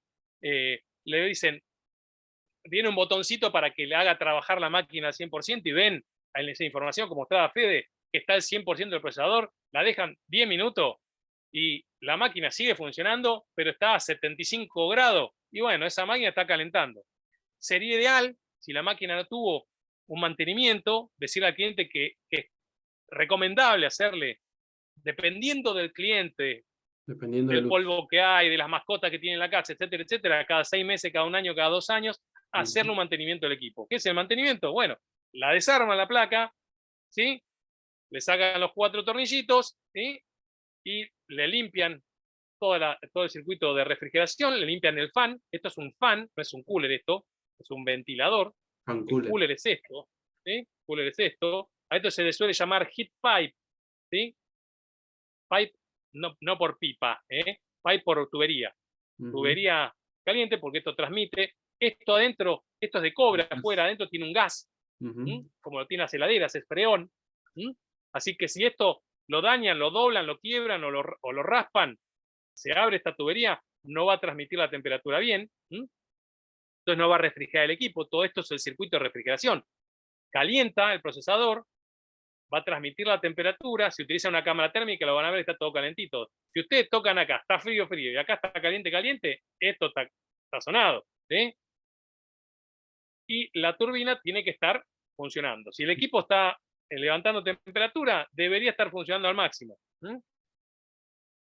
Al máximo, lo ven por el ruido que hace, que está girando muy rápido. ¿Por qué no gira siempre? Esto no anda siempre al máximo. ¿Ustedes lo pueden hacer que ande siempre al máximo? Sí. Le sacan uno de estos cablecitos, lo conectan directamente a 5 volts y anda al máximo. Ahora, la persona, el cliente, el usuario de la máquina los va a odiar porque apenas prende la compu, ahora hace un ruido. Por eso tiene un control de velocidad, dependiendo de la necesidad de refrigeración del equipo, va a funcionar más rápido o no. Bueno, ese mantenimiento es sacar esto, limpiarle la pasta térmica, colocarle pasta térmica de calidad. ¿Qué les recomiendo? La que utilizamos aquí, utilizamos, esta es una... Ale, querido, Ale Gómez, Everest, sí, está el Everest, está viejito el Everest, pero puede usar el Everest, por ejemplo. Sí, sí. La pasta térmica recomendada, MX4, ¿sí? Se llama así, el fabricante Sartic, una jeringuita. Si van a reparar bastantes notebooks, yo les recomiendo compren la de 20 gramos. No sé lo que anda. AIDA también, ahí menciona Ale, sí. El AIDA es la versión nueva del Everest, digamos. Es para testear la temperatura y todo eso. No sé, debe andar como en 10.000 pesos una jeringuita esta. No, no hace un montón. Miren que reparo notebook y hago service, ¿Por qué no sé? Porque esta la compré, la última que compré, creo que pagué 6.000 pesos, 5.000 y pico, tiene más de un año. Está valiendo. ¿Cuánto vale? 22.000 pesos. 22.000 pesos. Bueno, puede valer menos, pero puede ser el precio. Esto viene 20 gramos. Esto tiene un año y pico de funcionamiento. Ven que ahí se ve. Bueno, 1, 2, el tercero está al negro. Bueno, todavía me quedan 2 tubitos. Me dura más de un año. Más de un año. Porque hay que aplicar muy poco. Sí. Cuando apliquen pasta térmica, estamos hablando para procesadores de notebook, ¿sí? O procesadores gráficos de una placa de video. No me vengan que tienen en un CPU un Celeron y no le van a poner esa pasta. No tiene sentido. Están gastando un montón. La pasta térmica, ¿qué función cumple? Es una transmisión de la temperatura del procesador al disipador o cooler, ¿sí? ¿Para qué la necesito? ¿No es mejor no ponerle nada? Y estaría buenísimo que fuera un contacto perfecto, pero por más que alguien pula una superficie, el procesador, la superficie del cooler, está totalmente pulida. Si lo miramos con un microscopio electrónico, va a aparecer la cordillera de los Andes. Va a estar totalmente, se me abrió en ventana, perdón, totalmente como si fueran una cordillera. Entonces, no se va a tocar en todos los puntos. Para maximizar el contacto térmico, se utiliza esta pasta, que es tan finita, tan chiquitita atómicamente, sus moléculas, que se meten en todos esos intersticios de un lado y del otro. Entonces, ustedes tienen que poner una capa finita. Si ustedes le ponen una capa gruesa, va a hacer efecto contrario, porque hay algo que se llama resistencia térmica. La pasta térmica tiene una resistencia térmica muy buena, pero es peor que la del cobre, que tiene nuestro cooler. Entonces, si le ponemos mucho, vamos a aumentar la resistencia térmica, en lugar de reducirla. Pero necesitamos la menor resistencia térmica posible. Entonces, se aplica muy poquito. Por eso, esa jeringa que dice 22 lucas sale, hay de 4 gramos también. Pueden comprar una de 4 gramos, que sacan el valor gramo, peso, es más caro el gramo, pero para empezar, puedo tener una de 4 gramos. Pero esta de 20 gramos me dura más de un año. Y les aseguro que dura más de 300 equipos. Porque no siempre... Administrándolo correctamente. Claro, no siempre van a tener que hacerlo. Si ustedes le hicieron un mantenimiento a una máquina de un cliente de ustedes, y viene después de 2 años y tiene mascota, está lleno de pelo, no levanten esto, porque la pasta térmica está perfecta. ¿Por qué? La MX4 da garantía de 8 años, que no pierde sus condiciones. Si ustedes lo levantan, cagaron, porque cuando van a colocar de vuelta, se va a armar un grumo en algún lado, ya está, ahí sonaron. Pero si no viene la máquina para mantenimiento, como ya saben que la ven ustedes nada más, tiene una faja de garantía de ustedes, el cliente nadie la abrió, levantan la turbinita, limpian bien todo, ¿sí? Sopletean, pincelito, con cuidado pincelito, usen pinceles que sean, guarda con los lugares donde tienen muy baja humedad, o el tema del pincelado puede levantar estática. Limpian la turbina, no levanten el disipador, excepto que haya otro problema y tengan que levantar el disipador para trabajar con la placa. Si no, el disipador no lo levanten. Así pueden hacer rendir más la pasta, porque no tiene sentido cambiarla. Eso que dicen, hay que renovar la pasta térmica todos los años. ¿El qué? ¿El qué? Es demencial eso, El que lo dice no tiene fundamento técnico.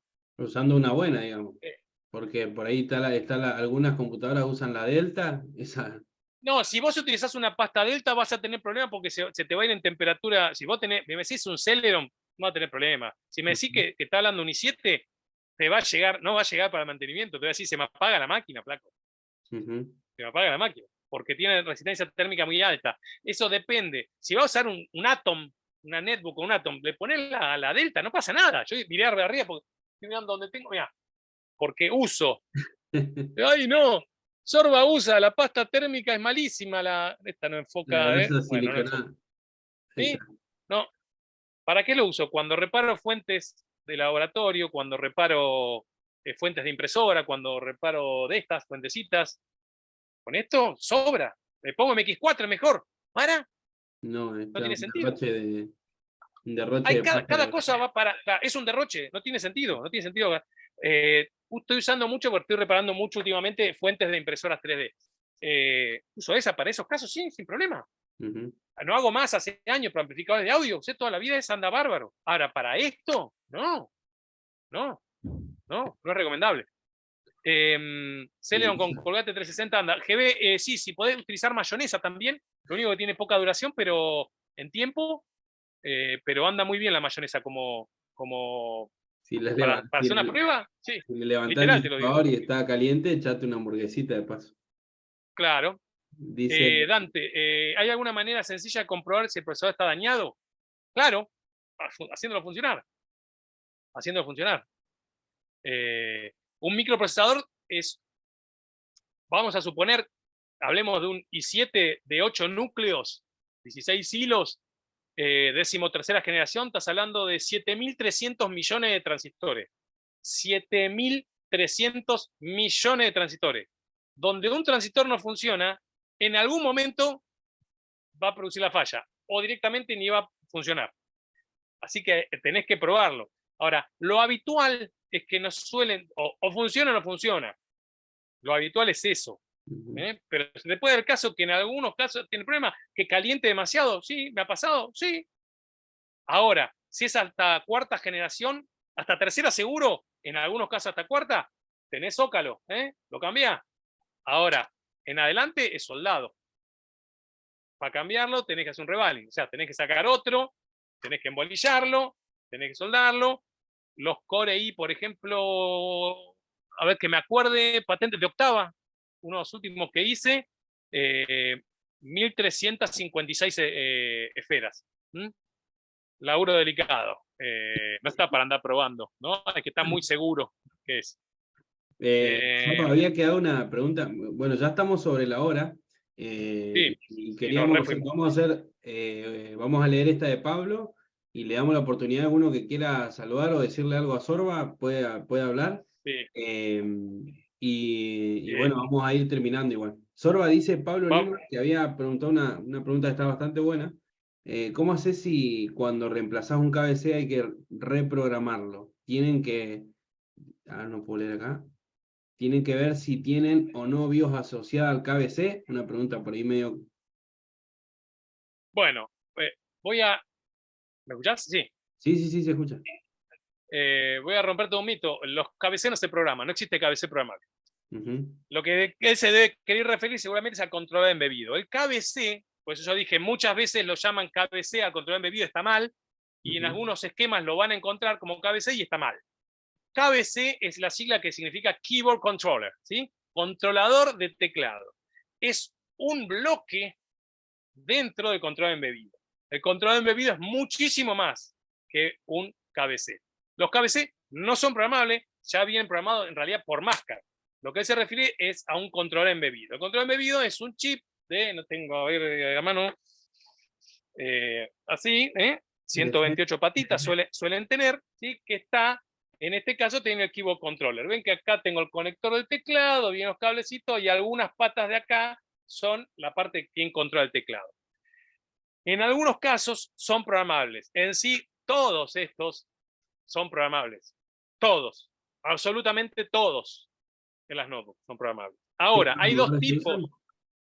Hay dos tipos que podemos decir un tercer tipo. En realidad, dos. Que son programables, que tienen una memoria internamente, o los que tienen, como en este caso, esta placa, una memoria externamente. Y en el caso de esta memoria externamente, puede ser una memoria dedicada solo para él o particionada en dos partes, que sea para él y para el resto de la placa. ¿Sí? Va a tener el BIOS y va a tener el firmware de acá. en sí va a tener 3 particiones, uno es el firmware de él, el firmware de la placa y el BIOS, ¿sí? Porque todos le llamamos BIOS, pero adentro hay varias partes. Ahora, en los casos que son programables, que la memoria de programa está interna en el controlador embebido, ahí tenemos que utilizar un programador para eso, como el caso, por ejemplo, el SBOD. Yo utilizo el SBOD. ¿Hay otros? Sí, hay otros. ¿Sí? Hay que colocar el adecuado, no cualquiera como todo componente, el componente adecuado, ¿sí? Y una vez que está colocado, lo que hay que hacer es conectar esto con un cable que viene, que se conecta a la parte del teclado, y programarlo. ¿Con qué se programa? Con el firmware adecuado. ¿Cómo pueden hacerse ese firmware? Depende de muchos casos. A partir de la quinta generación, segunda, tercera, cuarta, quinta, de la sexta generación, si es Intel, está dentro del BIOS completo, en una parte está. Lo pueden extraer de ahí. Anteriores a eso, tienes que tener archivos, pero controles embebidos que sean programables internamente en placas anteriores a la sexta generación hay muy pocos. Pero bueno, si no, en algún repositorio o algún colega que lo tenga, ¿sí? Tenés que programarlo. No sé si ahí le respondí esa pregunta, Fede. Bien, saludo ahí a Ale. Estoy viendo a varios chicos de ahí que están en el grupo de Fluxeros. Gustavo, Carlitos, Raúl, Ale. Ahí está Raúl. Raúl, Raúl, nuestro amigo. Hombre Technology, ¿cuándo van a dar un curso? Ya he dado varias veces cursos, casi todos gratuitos, solamente los presenciales los cobré, todos los demás los di gratuitos, siempre, siempre. Las charlas, obviamente, también. Como lo vi desde los... No tengo programado dar ningún curso, y excepto un compromiso que no está confirmada la fecha, esta es la última charla que doy en el año. Este año no voy a dar más charlas, ni cursos presenciales, ni pagos, ni gratuitos, nada. Excepto un evento que no va a ser en Argentina, que tienen que confirmarme, que no tengo la fecha, supuestamente sería septiembre. No voy a estar en ningún otro evento. Así que si están deseosos este año de un curso, hablen con Daniel Bustamante, con Cristian Baragiota, o en sus sitios, o con mi gran amigo Leo. Los tres son amigos, o, bueno, no sé. O bueno, ahí mirá, Electrónica 360. Ahí tenés a Juancito también, que da cursos. Estoy nombrando gente que conozco y que sé que son serios en la forma de dar un curso. Claro. Si toman, son todos muy graciosos. Es verdad. Carlito dice, ¿vas con arte? Con arte no hay ninguna fecha ni definición, si se hace este año o no se hace este año, así que no. Me dicen por la cucaracha si está hablando de curso de electrónica y si la suspensión es para eso o para los cursos de cocina, dice. Para todo. Estoy con unos temas personales de familia complicado, y tengo otro emprendimiento, tengo otros 3 emprendimientos, y estoy con un proyecto, trabajando en un proyecto, así que no tengo tiempo a veces ni para dormir, a veces ni para comer. Hay días que a veces pasan 2 o 3 días que no duermo, así que decidí ya en las vacaciones de este verano no hacer nada que no tuviera compromiso. Ya me saqué 3 compromisos, estaban de antes. En este caso, con Fede lo habíamos charlado en su casa cuando pasé a visitarlo. Así que estaba ese compromiso. No hemos definido fecha ni nada, pero estaba ese compromiso. Marcelo, ¿se faltó visitar Ushuaia? Sí, en esta oportunidad sí, y fue por tema motriz. Hice la ruta 40, casi toda la ruta 40 desde el Bolsón a 35 kilómetros por hora. Por eso, Marcelo, no te mandé, te dije, si te avisaba cualquier cosa, por eso no te mandé. Si hubiera estado la oportunidad, te avisaba, te iba a visitar a vos y también a Capacitango. Yo bueno, creo que el año que viene te va a hacer calor otra vez y me parece que va a andar por el sur. No sé. Así que bueno, respondiendo, no voy a dar cursos, así que, pero hay colegas que dan cursos y muy buenos.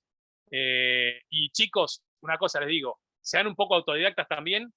hay bastante en internet, métanse, practiquen, excepto que quieran poner una persona, o usted diga, mañana quiero empezar a reparar nodos. Bueno, van a tener que estudiar muy duro durante un buen periodo, correr todo el resto para empezar a full. Y lo más probable que un curso, que muchos dicen, en una semana quiero aprender para reparar todo, en una semana no puedes aprender a reparar todo. Imposible, imposible. No crean cuando alguien le dice que le van a dar un curso de 3 días y se van a poder reparar, porque no les va a entrar tanta información, por más que el instructor quiera. Estudien y cuando tengan dudas, empiecen a juntar, pregúntenle a otros, y cuando vean que ya más o menos están dominando, entienden de fuente, lo que es un bug converte, un LDO, cambiar integrado, además están las técnicas de soldadura, ¿no? No sé, quienes todavía no están muy duchos con técnicas de soldadura, porque es otro tema también. Practican, sacan, ponen integrados, enredan, está todo bárbaro eso. Bueno, ahí cuando ya no avanzan más, ahí háganse un curso. Ahí recién háganse un curso. Pero lo primero que tienen que tener es muy, muy, muy clara la electrónica. Si no, están desperdiciando tiempo y plata. Porque cuando le llegue un equipo donde no está, el otro dice, me pasó esto, hagan tal cosa porque está por acá, se quema todo papel. Entró líquido, no hay ningún curso que te pueda enseñar a reparar una notebook que entró líquido. Tenés que saber electrónica, ¿sí? Tenés que saber de notebook, tenés que saber un par de cosas más, pero tenés que saber electrónica. Quiero mostrar una cosita más mientras me decís, Fede, que estoy a cambiar la escena, que no tengo armada, para terminar, redondear ahí. Voy a hacer acá, vamos a cambiar esto. Te escucho, Fede. Sí. Estoy esperando ahí Captura de ventana. Voy a poner... ahí se está viendo el Zoom. Ahí cambia. PowerPoint, Chrome. Esta tiro.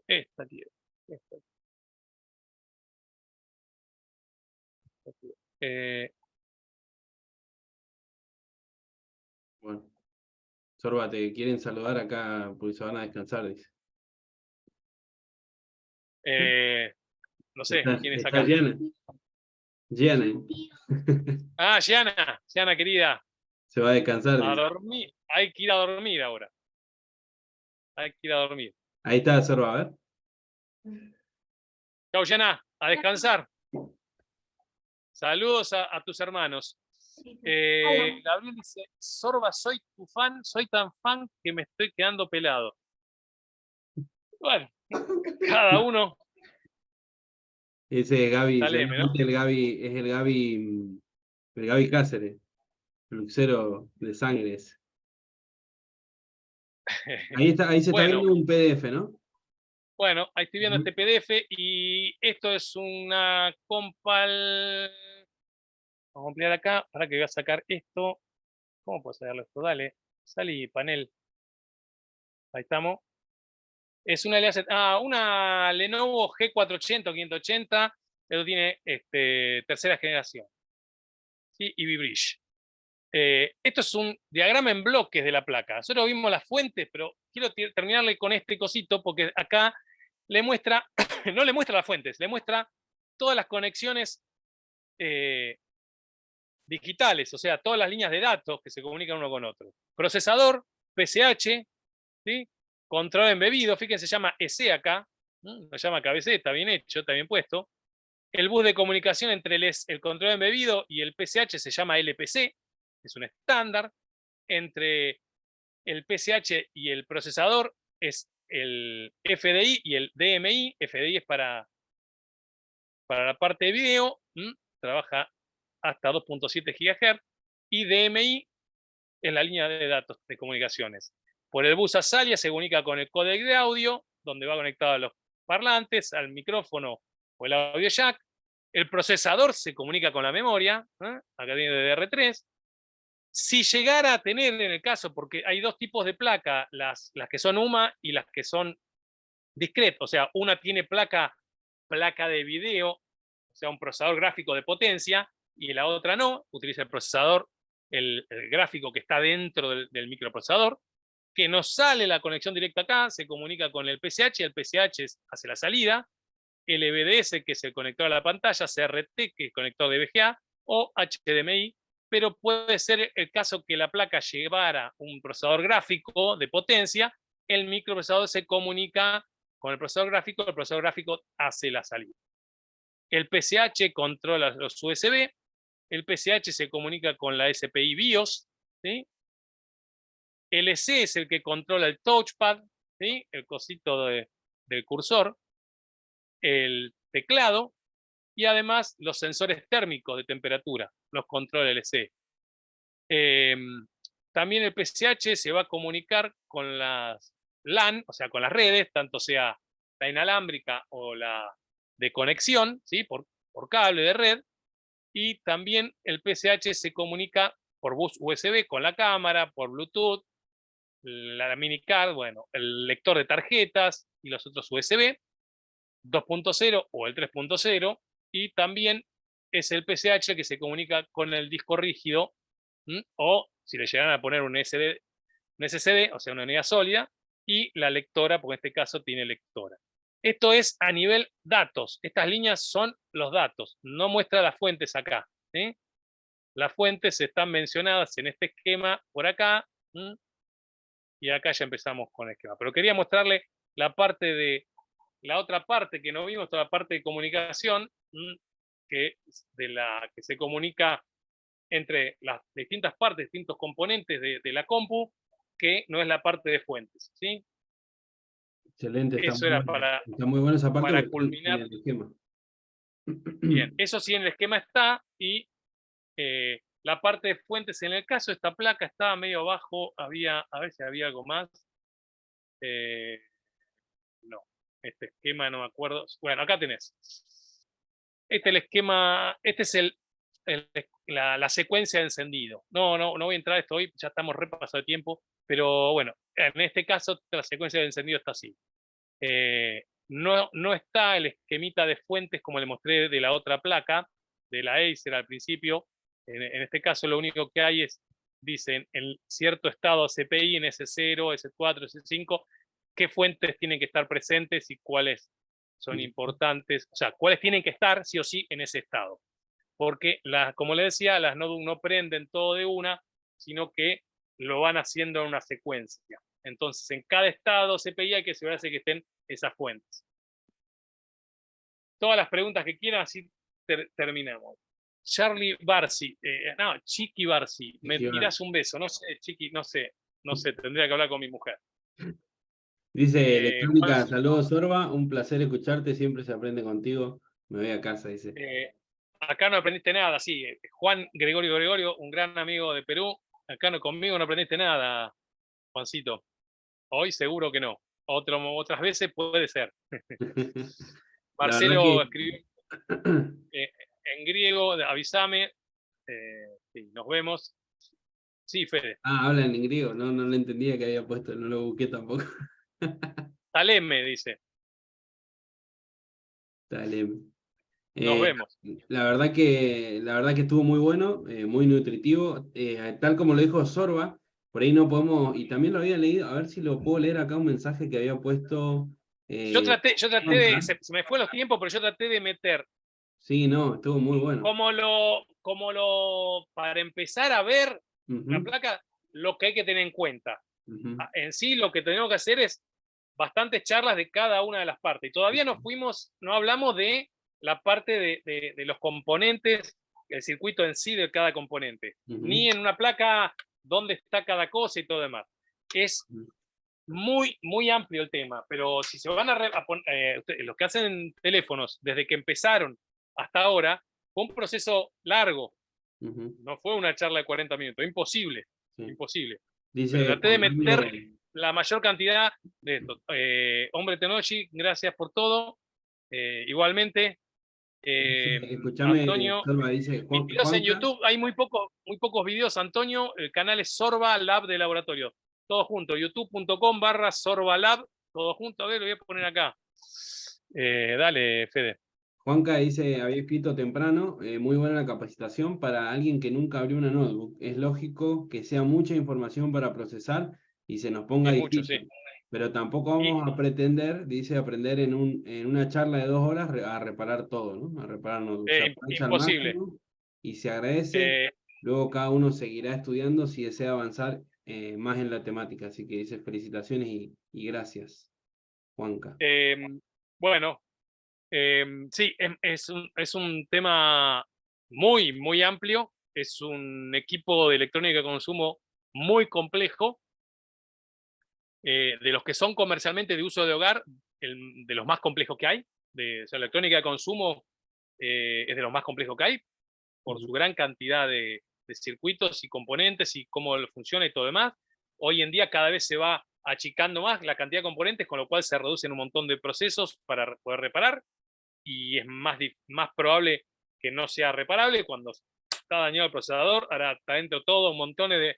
Tiene fuentes lineales, tiene boot converter internamente, tiene procesador, tiene el PCH, y cualquier cosita que falle, chau. Y va soldado a la placa, así que ni vale la pena. Ahí les dejé en el enlace al canal mío de YouTube, youtube.com/Sorbalab. Fuerte abrazo, Carlitos también. Lorena, me saqué mi duda que tenía. Bueno, alguna, nada más, pero algo para empezar. Sí. Lamento que no hayan aprovechado las chicas las técnicas cuando el año pasado les regalé 10 horas de charlas. Una lástima no la aprovecharon, eso fue en el Conarte, no la aprovecharon. Pasaron ya 6 meses de Conarte.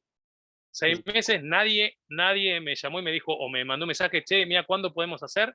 Lamento, este año, si la quieren hacer, no, este año ya no. Lamento que no hayan aprovechado, Lorena. No sé de quién depende la organización y todo eso, pero mi idea era poder sacarle todo tipo de dudas que tenían. Me alegra que te hayas podido sacar alguna acá. Emilio Río Gallegos. Mira, anduve por ahí, pasé por ahí. Necesito aprender a reparar modder de PC. ¿Vos me recomendás hacer algún curso? No. Si querés reparar modder de PC, te recomiendo hacer un curso de reparación de modder de PC.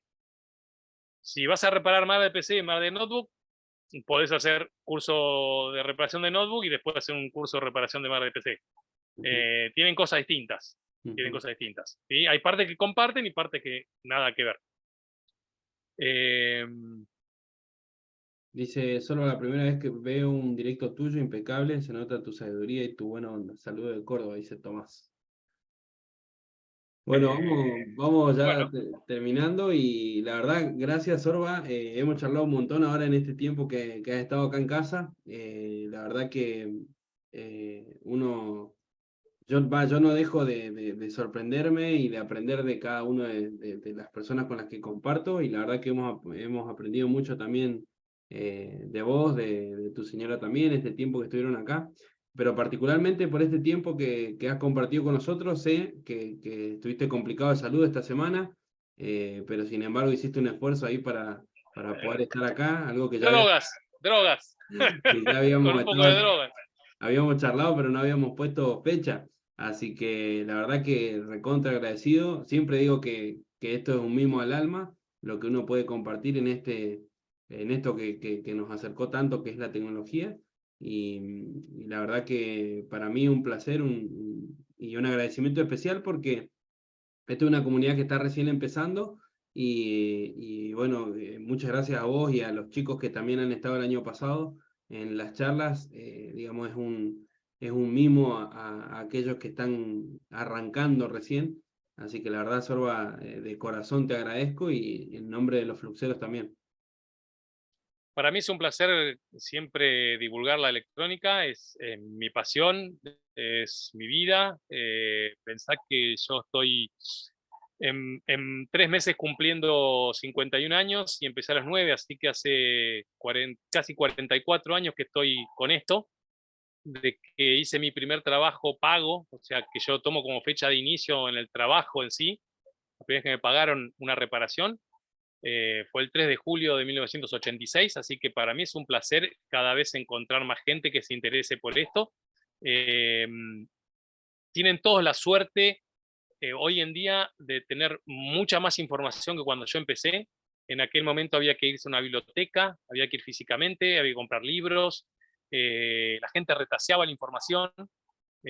Hoy en día tienen mucho sobre la mesa y gratuito. A mí me costó muchísimos años entender o aprender un montón de cosas. Todo lo que fue notebook tuve que aprender a los golpes, a los ponchazos, investigando, rompiendo placas, conectando cables, pasándome horas y horas trabajando para entender cómo funcionaba. Hoy en día tienen todo bastante más servido, así que no desperdicien eso. La mayoría de las cosas, le diría casi el 90% de lo que necesitan para reparar cualquier placa de notebook lo tienen gratuito.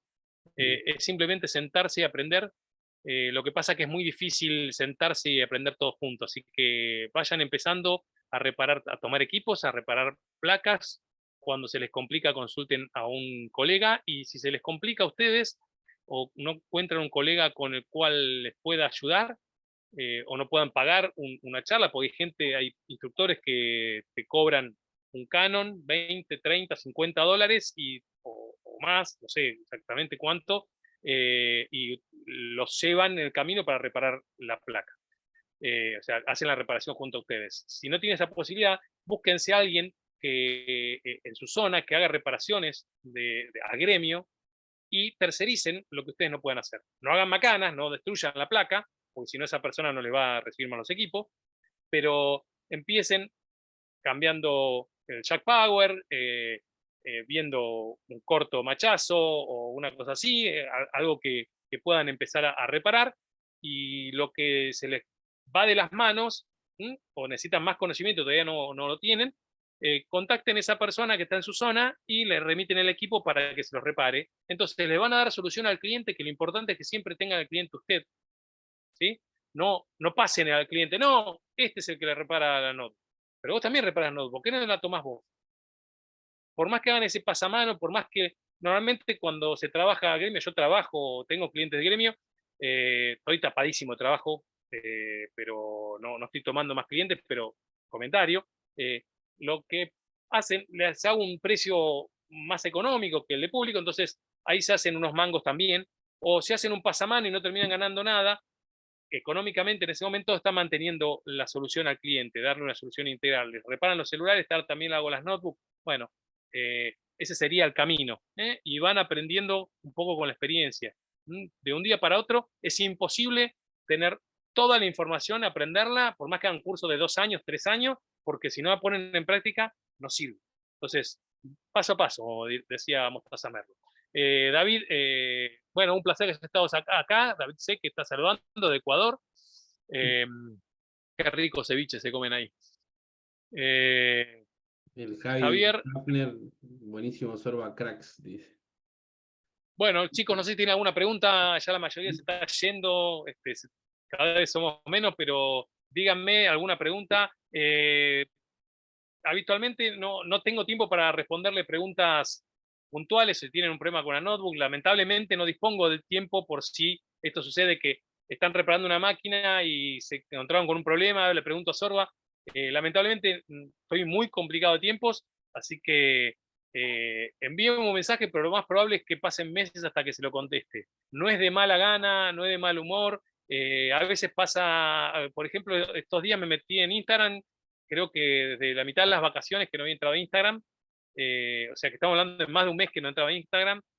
Facebook, entré y tenía mensajes de diciembre que no había respondido, para que se den un poco una idea. Mi WhatsApp, el teléfono que uso, tengo una línea que uso con mi mujer y con mi familia, y habitualmente tengo esa línea levantada nada más, la otra no.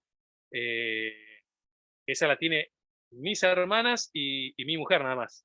Nadie más, mi mejor amigo. Y después la otra línea, y en la parte de archivados que tengo todos mis clientes, hoy tenía 300 y pico de contactos con mensajes. No tengo tiempo de responder, lamentablemente. Pero si me quiere buscar en las redes sociales, estoy como Man Sorba en Instagram y en Facebook Sorba Man.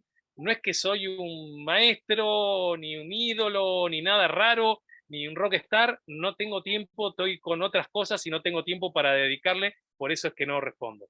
Raúl, ahí Raúl está levantando la mano, querido Raúl. No lo veo acá. No quiero ser grosero, porque les aviso, porque a veces pasa tiempo y no respondo mensajes. No es de mala gana ni nada. Hay veces que tengo un tiempito y me meto en Fluxeros, ¿sí? Entro ahí, algunos de acá que me deben ver. Es más, algunas veces somos 2, 3, ya vemos. Hay días que por ahí no, y pasan semanas que no, pero creo que entro más a Fluxeros al Zoom de Fluxeros que a ver en Facebook o si tengo un mensaje o en Instagram. Sorba, querido, buenas noches. Gracias ¿Cómo por tu estás, Raúl, tiempo. querido? Todo bien. Aparte de la receta de tacos, Sí. te iba a preguntar, ¿cuál es tu nombre real? ¿Mi nombre qué quiere hacerme una demanda legal, algo? No, no, no. A ver, te conozco hace muchos años y bueno, siempre me pregunté. Tu Bueno, nombre pero artístico lo conocemos todos, pero tu nombre te real... perdiste la entrevista que me hizo Fede, entonces, para Fluxeros. Ahí lo charlamos, pero lo repetimos. Mi nombre en el documento es Marcelo Fernando Constantinides. Muy bien, mucho gusto. Encantado. Y ya que estás hablando de esto, y si no hay ninguna pregunta, lo que vamos a terminar, como siempre terminaban las charlas de Sorba, estas charlas que hacíamos los sábados eran largas, pero porque eran con detalle, desmenuzábamos un circuito integral, un controlador, patita por patita, qué hace, si falla esto, qué pasa, y todo, desmenuzábamos bastante. En esas charlas aparecía a veces, ahí lo conocía al señor este de Mendoza, que recién charlaba. Voy a dar una receta de comida, pero esta vez no voy a hacer una receta mía, sino que les voy a traer un secretito. Secreto, está bastante cerrado, pero les voy a dar el secreto de la fugaceta rellena de banchero. ¿Quién inventó la fugaceta? La pizza, partamos, la mejor pizza del mundo, lejos, absolutamente lejos. No he estado en todos los países del mundo, pero en cada país que estuve, probé. No existe pizza como la pizza argentina. Lejos, señores. La pizza italiana, una cagada. Bien. La pizza de estilo Nueva York, una cagada. La pizza es argentina. No hay vuelta. Seguimos. Están casi todos de acuerdo, menos la gente que no es argentina. Pero créanme, la gente que no es argentina, el día que tenga la oportunidad de pasar por Argentina, coman pizza. Coman pizza al molde. Banchero inventó la pizza de fugaceta, cebolla y queso. Les voy a pasar la receta de banchero con cantidades, ¿sí? Para hacer la pizza de fugaceta rellena de banchero. Medio kilo de masa ya hecha, ¿sí? Masa bien elástica, descansadita. Medio kilo de masa, la estirás, la vas al molde, ahí le pones medio kilo de mozzarella. Picadita, medio kilo de mozzarella. Agarrás otro medio kilo de masa, la estirás, la tirás arriba. ¿Sí? Masa. Medio kilo de mozzarella, masa. Hacele un agujerito en el medio. Eso es un detalle importante. Eso, arriba de eso, le echás medio kilo de cebolla cortada. Medio. Ya llevamos 2 kilos de pizza. La metés en el horno. 185 grados, 7 minutos. Sacá, yo te les digo la receta de banchero. ¿Cómo hacen en banchero? Sacás la pizza, le pones jamón, otro medio kilo de masa, otro bollito más de medio kilo de masa descansada, la estirás, la tirás arriba, agujerito en el medio, dedito, ¿sí? Para que no quede la humedad dentro, que permita salir el vapor. Y ahí le tirás 300 gramos de queso provolone rallado. Ahí arriba y la mandás al horno 7 a 8 minutos más. Esa es la pizza rellena de banchero. ¿Es barata la pizza de banchero? No, pero fíjense, 3 masas de medio kilo, o sea, 1,5 kilos de masa, medio kilo de mozzarella, medio kilo de cebolla, 200 gramos de jamón y 300 gramos de provolone. Casi 3 kilos. Se come en el plato, imposible en la mano, imposible en la mano. Gracias. La mejor pizza, la de Banchero, es muy buena pizza. Banchero tiene la casa original en La Boca, tiene 2 sobre calle Corrientes, y tiene otra más, no me acuerdo dónde estaba, en Capital, y abrió hace un par de años, o un año, en Miami, para que Estados Unidos conozcan la verdadera pizza. ¿Cómo? ¿Con qué se acompaña la pizza? Con fainá. Lo ideal es acompañar con fainá. Y después para tomar, decís vos, Sí, hay 2 posibilidades. A mí me gusta mucho el moscato, pizza y fainá, me encanta. Y si no, cervecita. Cervecita como, Raúl, yo te enseñé la receta, pero Fede probó los tacos caseros. Hay videos ahí dando vuelta, hay fotos y todo. No sé, Fede, ¿qué tal cocinamos? Y todavía Sí, quedan tacos, me parece. Todavía quedan tacos. Ya que hiciste la 40, podrías haber hecho una escala en Mendoza. Hay una idea, pero no,